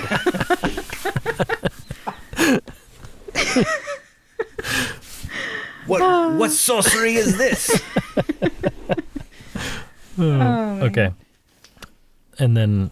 All right, so you go to the X. Yeah. Yes. Yeah. All right, you're moving uphill. This burrow is burrowing through ground, and you're almost there. The slope rises sharply uphill. You pop your head out of a molehill on a lawn of gigantic blades of black grass in a huge cavern. You're kitten-sized in comparison to this lawn, which slopes uphill to a Victorian-style house. That is giant-sized. I was going to say, is the house... So the house is massive. Massive. You're halfway up one of the stairs to the porch. Oh my goodness, we're in a proper giant... Wait a minute, we're on beetles though, right? I mean, we can still fly. Oh, we are on beetles. Oh. Okay. Heck yeah. Yeah. I guess let's go up there. Now, this is the third type of map. This is a story map. I just have the general idea, right? So there's a foyer. Foyer. You're in there. And you see a chandelier and shoe racks. And they're huge. I feel as though we are approaching a giant... Oh, because you walked under the door. You guys, you get that, right? You can go through... there's big dividers, and then there's small dividers. And so, like, something that would stop you up is stairs if you can't fly, right? But something that would stop a big up, like a door, you just walk under it. Sorry, should have narrated. So you walk easily, you duck your head easily under the gap in the door, and you're in the foyer. Okay. Mm-hmm. I would like to go to the shoe cubby and examine the craftsmanship of the shoes and admire if they are finely made. They are very finely made. This is a wealthy home. I would like to fly up to the chandelier and look down and see if there's an X somewhere. Your X tells you that you are going to the study, which is beyond the hallway, and you want to take the right, not the left. Left would take you into the kitchen. Okay, gentlemen, and I huddle up and I say, the X is showing that we are needing to go to the study. Now, we're kind of crossing into strange territory here, but I really, really think, as honoring Brunada Santos Acevedo, that we need to get there and see what this treasure was. That's what I think. When you say strange territory, do you mean physically or morally? Yes. Because, these aren't things that would cast down in a hole. Like, everything in this house is owned by the people who have this house, True. I see. So, stealing on a 1 to 10, where are we at? There's a difference between thievery and archaeology. That's all I'm saying. You're making a big assumption with these big folks that they honor the private property system. I mean, they could have a whole different society that we are not aware of that doesn't recognize property rights. So, let's not make too many assumptions before we start going toward the X on this treasure map. I mean, maybe, but you're in a wealthy house. I mean, if you're a betting man, which way you gonna go? Maybe this is a collective house of some sort, and this is just where they put all the good stuff. Uh-huh. While they're having a moral conversation, Rufus is just going towards the study. All right, you're in the hallway, Rufus. Everybody else? Right. Oh, I'll Sure. follow Rufus, and I will cast Quiet Place on the hallway, which silences an area of my choice that I can see with illusory inverted sound waves, and others can't hear sounds that originate in this area until the start of the next turn. So, as we move through, I want it to be nice and quiet in case there's any big folk around. Very good idea. You know that they can incapacitate you, and not everybody can catch on fire, like Eddie. Yes. You are now all in the hallway, right? Mm-hmm. Turning right towards the study room. This is a different type of map. It doesn't have unrestricted movement. You can go from one location to another. Okay. I'm going to roll for the big folk. 11. All right. Big folk moves. Changing the location. Noted. All right. Yep. Something happened. You guys can go again. You are currently in the hallway. If you go to the right, you have a map. So if you go to the right, you'll go to the study. If you go to the left, you'll go to the kitchen. All right.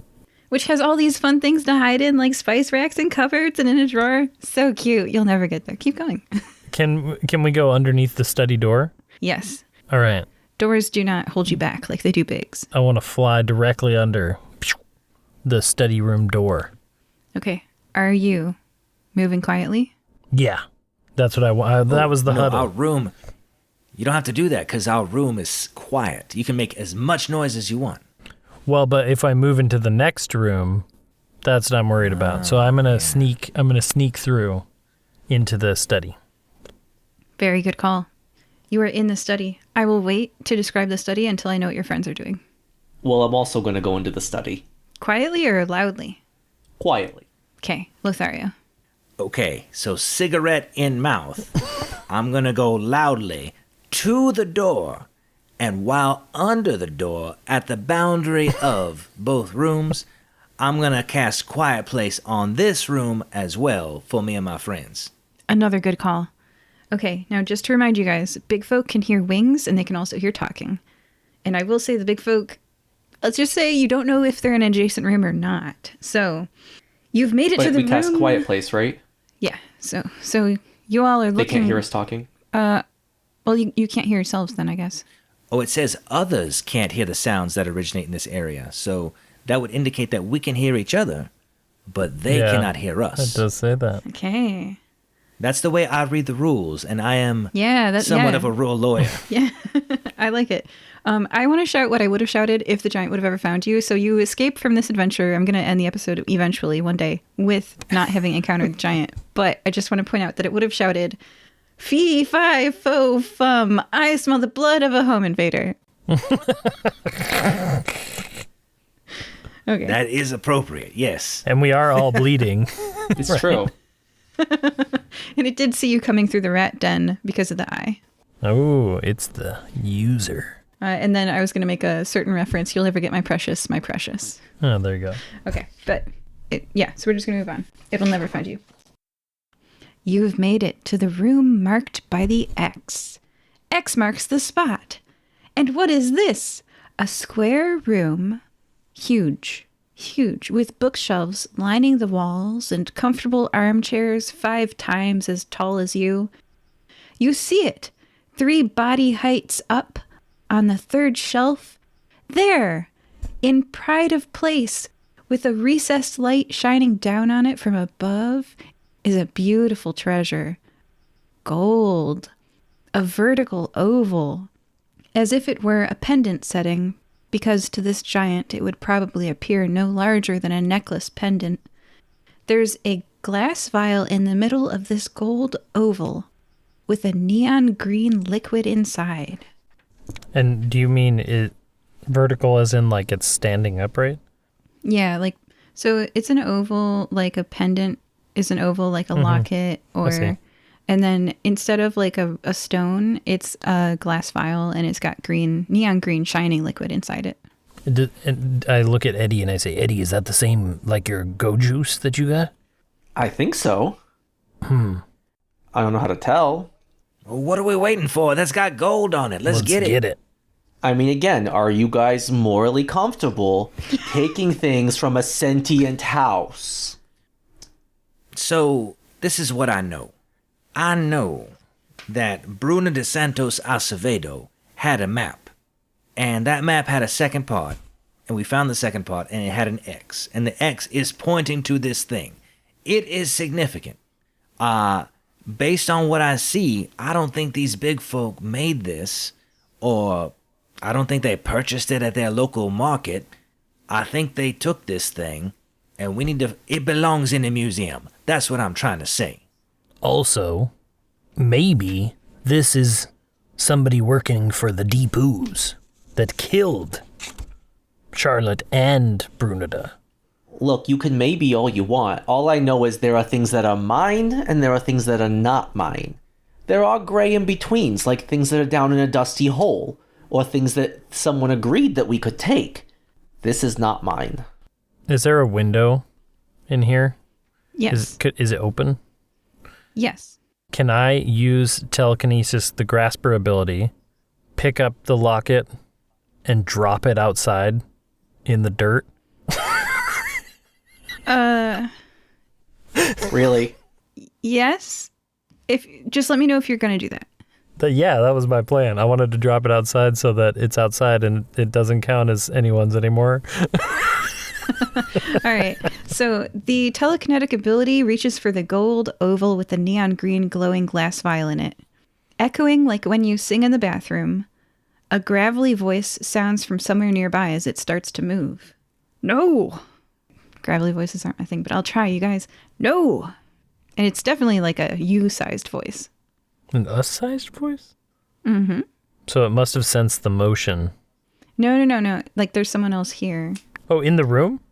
Yeah, and Rufus, like the rose under a glass dome in the movie Beauty and the Beast, you notice that the end table next to that armchair, that's 5-person heights tall or whatever, has a glass dome on the table. Inside that glass dome is a 6'3" tall, half-orc, 240 pounds, dark rust-colored skin, close-cropped mohawk, yellow eyes, wearing a coat that has a skull and crossbones on this side of it. Rufus, you could never forget that smirk on that face as Chet Turncoat successfully mutinied, ousting you, his captain, from your ship. Well, I just start laughing. I go, I'll be a turncoat. And I would like to fly my beetle over to this jar. You do. You are next to it. All right. And he scowls and says, "Fortune has clearly brought you here." Well, clearly it didn't work out for you now, did it, Chet? But you're off the edge of the map, mate. Here, there be monsters. I only see one, and I tap on the glass. Oh, come now. We're pirates, not bleeding heart, do-gooder Robin Hood hero types. And I take off my wooden glove where he chopped my hand off. And I say, yeah, I might be a little bit more pirate today than normal, and I want to take the locket. It's floating in the air. I'm going to say that only lasts one turn, and it's going to clank to the ground at the end of your turn unless someone touches it. Oh, that's my turn. Okay. Yeah. Don't leave me here. What, is this someone else want to touch it? No, you can free talk. He's talking to you. Chet Turncoat says, trapped inside his glass. He's pounding on the glass with his fist, and he says, Don't let, I mean... Rufus, D. Carbuncle. You know, Chet, and I look at my friends, and I whisper to Eddie, and I'm like, this is one of those gray areas. Now, once upon a time, you left me on an island, and I like to think that this little glass jar is sort of like your little island. And so I got off that island of my own doing. I'd like to see you get out of here on your own. That's what I would like to see. I'm curious, after you leave me here for dead, what is it you plan on doing next? You know, I met a lady earlier and I gave her a proper burial, and it was very lovely, and I had nice words to say, and we planted a tree over her body. So I'll probably think about her for a little while and feel bad about that. You guys are seeing the darker side of Rufus. Well, I mean, he did cut off your hand if I am to interpret the context clues properly. And stole my ship. What? I tell you what. I should have seen it coming. Grandma D always says the best way to defeat an enemy is to make them a friend. And then they are no longer your enemy. Yeah, why don't I stay here with the Oval? I can keep an eye on things while you're gone. Trust me, I'll take good care of it. Just let me out. Why don't you just come with us? I mean, this seems like a death trap for everybody, including you. Why would you want to stay here? I do not want to stay here. So why don't you just come on back to we'll try to get back to our regular world. He's banging his fists on the glass. Oh, that's loud. I'm going to go ahead and cast that same quiet place again. It's Don't like, worry hey, about shh. it. Okay. Okay. Right. So the action for Rufus's turn was to lift it, but it's going to drop.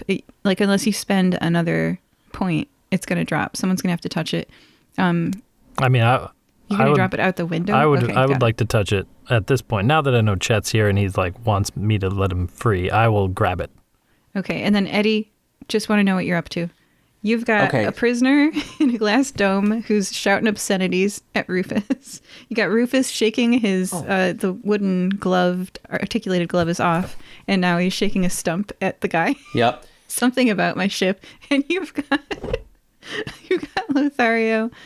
Oh, man. Okay, so what do you do? So there is a floating locket with a vial in it. Heading towards the window, yeah. Yes, it looks like the two vials I already have. And then the gravelly voice is coming from inside a glass separate. It's not related to the locket at all. There's a man on the end table trapped under like a cake jar, a cake lid, like a glass dome. And it's huge. It's a big glass dome. It's like how aquarium glass is like a foot thick. You can't break through certain materials on your own. Can I get up to the table? Yes, you can climb the... I'm flying. Yeah, you can fly, you can climb.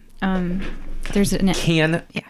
Can I use my action to encourage the man under the glass to push towards the edge of the table while I have the beetle I am riding, it's the size of a horse, also push from the outside to try to scoot it towards the edge?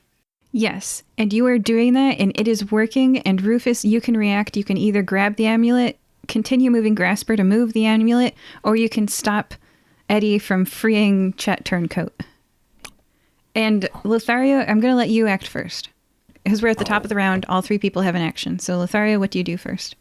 Well, I also have the Grasper ability, and I would like to use it to help Eddie lift the glass off.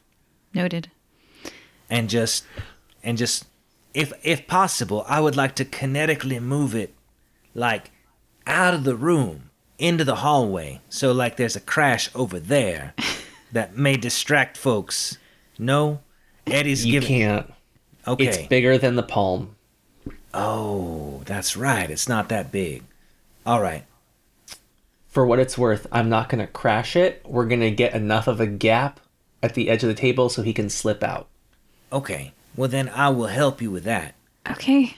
Lothario is pushing on the, basically like a cake dome. Rufus, both your friends are trying to free Chet Turncoat. What do? You look so betrayed. You guys. I say, gentlemen, it's in his name. I say you leave it. Unless you're specifically trying to take his coat. His last name is Turncoat, and I should have seen it coming. He is going to betray us. I was not aware He is going of to this. betray you. And in the meantime, I'm going to go grab the necklace and stand at the windowsill. Wait, you touched the necklace. Yeah. The moment your hand touches the necklace, a sparkling neon green, yellow, and white light spirals up around all of you. Everyone within 100 feet of this thing. You feel tingly. In a flash, the light is so bright that you can't see anything. You can't hear anything. You can't feel anything. You can't feel up or down. You feel weightless. You don't feel your body. As suddenly as it came, the flash subsides. You are standing with your foot half on an elaborate red paisley rug, half on a dark wood floorboard. This room is normal-sized, has a normal-sized dining room table and chairs. Sitting at the chairs are an older Italian man and woman, and a young Italian woman. They look in shock and disbelief at you. A fork halfway to the young woman's mouth as she stares at one emergency room doctor, Eddie, one part-time piano tutor, Lothario, and two suited lawyers, Rufus and Chet. What? Good day, people I have not met before. My name is Lothario. With whom do I have the pleasure of speaking? Tony Merlot is the only one who has words, and he says, I'm Tony Merlot. Before he can even finish, your mom, Maria, jumps out of her chair and rushes and hugs you, Eddie. How are we back here? The gold treasure in Rufus's hand is depleted. It had a glass vial of green glowing liquid, and now it has just a glass vial. Oh, is it like a plane? Oh, man, it's like a plane shift type thing. I will, like, friends, you put your arm around your buddy, right?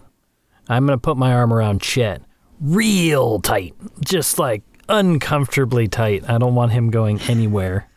And I look to my friends and I say, I think we You got some more of that go juice. I think that's how we get back.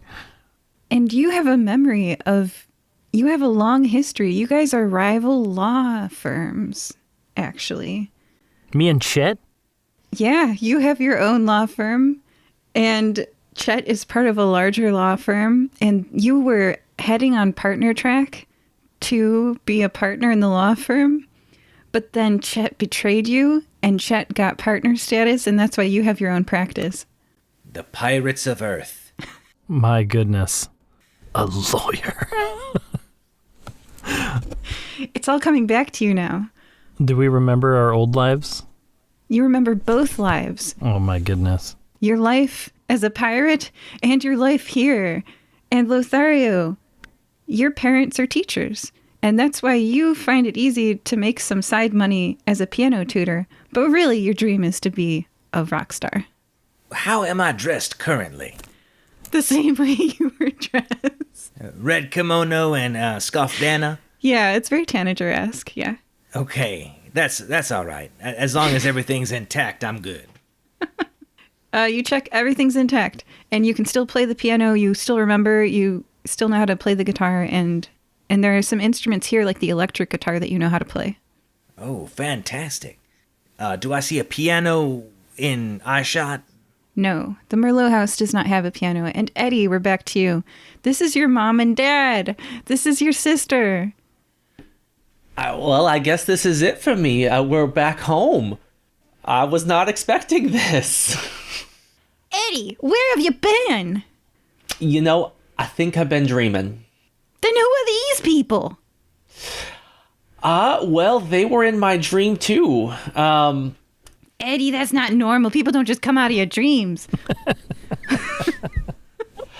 You know, Elsie, I think you're right. I think I'm going to have to check into the psych ward after this. And here's the question for Eddie's player. Would Eddie stay here? Eddie would stay here. Really? Your whole life, everything, the emergency room was enough? Yeah. Eddie wasn't planning on getting back here until the end of the season, but he's back.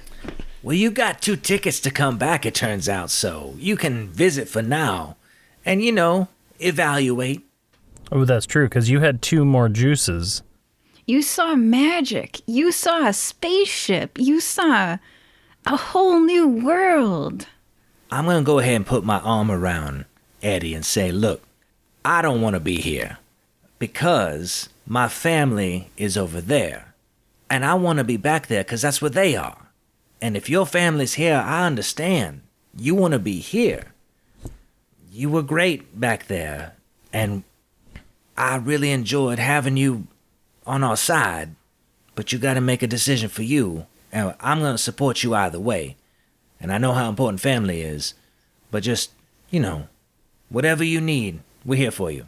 Eddie is going to reload the green vial, the next green vial. I'll tell you some rules. If you do that, Oh, the moment you touch it, everyone within 100 feet will go back. So your family will... Okay, you reload it, you touch it. Are you sure you want to do this? oh wait, no then. So it's just by touching it. I have prepared alternate universe egos for your family members if you would like to bring them with you. No, I would never. Because your mom would be a really cool barbarian. When she gets angry... Absolutely not. So I am going to give the other 2 vials to Rufus and Lothario, and I am going to direct them to an empty spot in the middle of Central Park. Okay. Really? They'll What have an about- extra vial. They can always come back if they ever need me. You What can about come... Chet? Oh my gosh. Wow, I'm shocked. I did not think you would leave Are Eddie you? here. Yeah, because you don't have to stay here. You don't have any... did say- It was completely involuntary that you were adventuring. You weren't having fun at all. It was involuntary. Sure, it was fun, but his family's here. His life is here. His whole purpose has been to get back here. At the top of the episode, he did say family is the most important. I don't know if you caught that. Hot dang, I just killed a character. What? I think But I really liked your Brooklyn accent.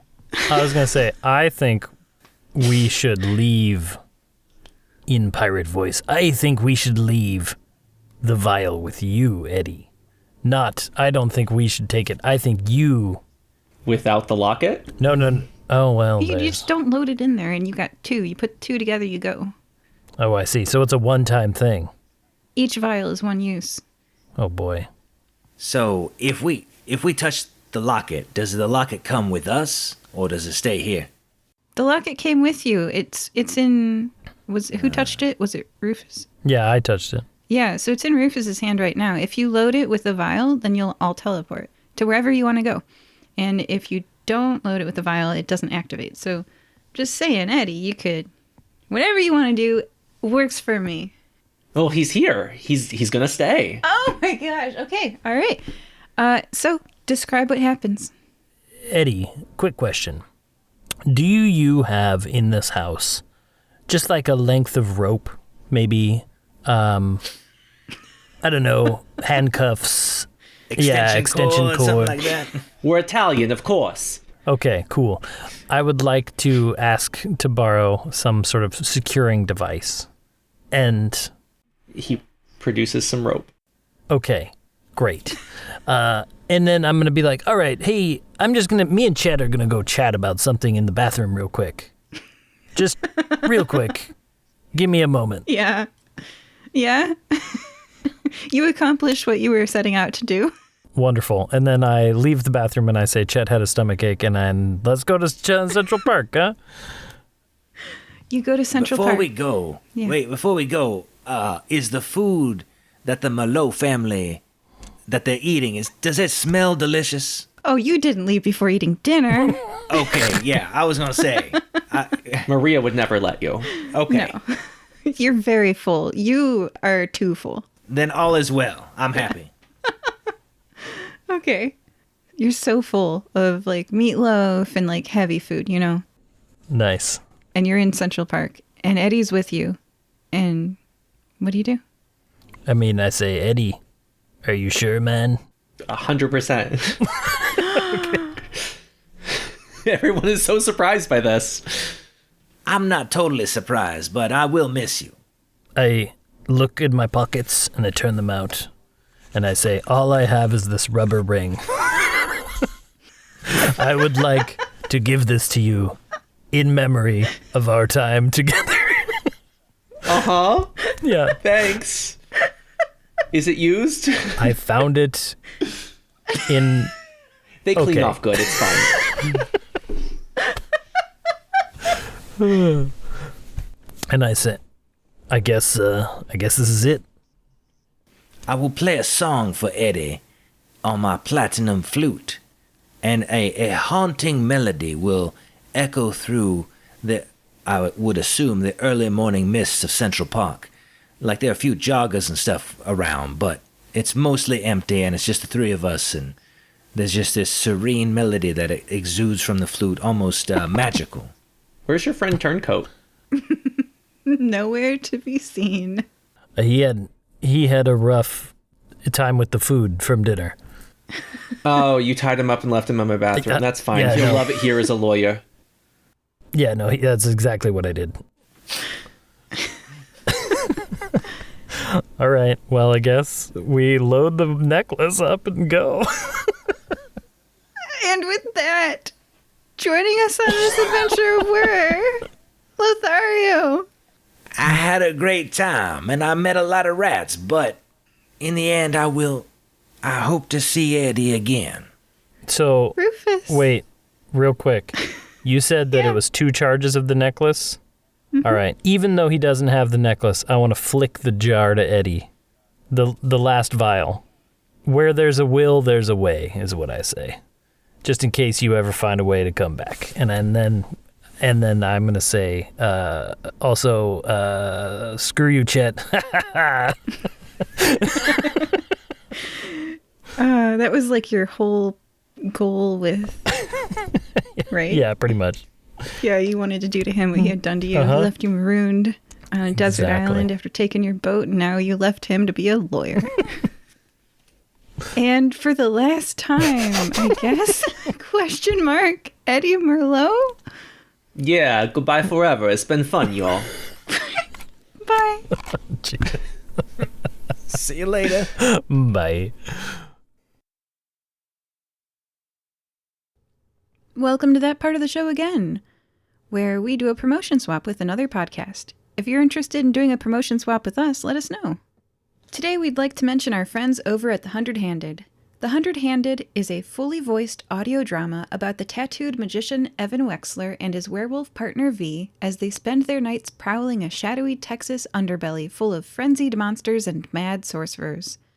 Working for the mysterious organization known only as the Madhouse, they struggle to contain the threat of the Gloom, a malevolent force that breathes life into humanity's worst nightmares and can make a heart's darkest desires come true.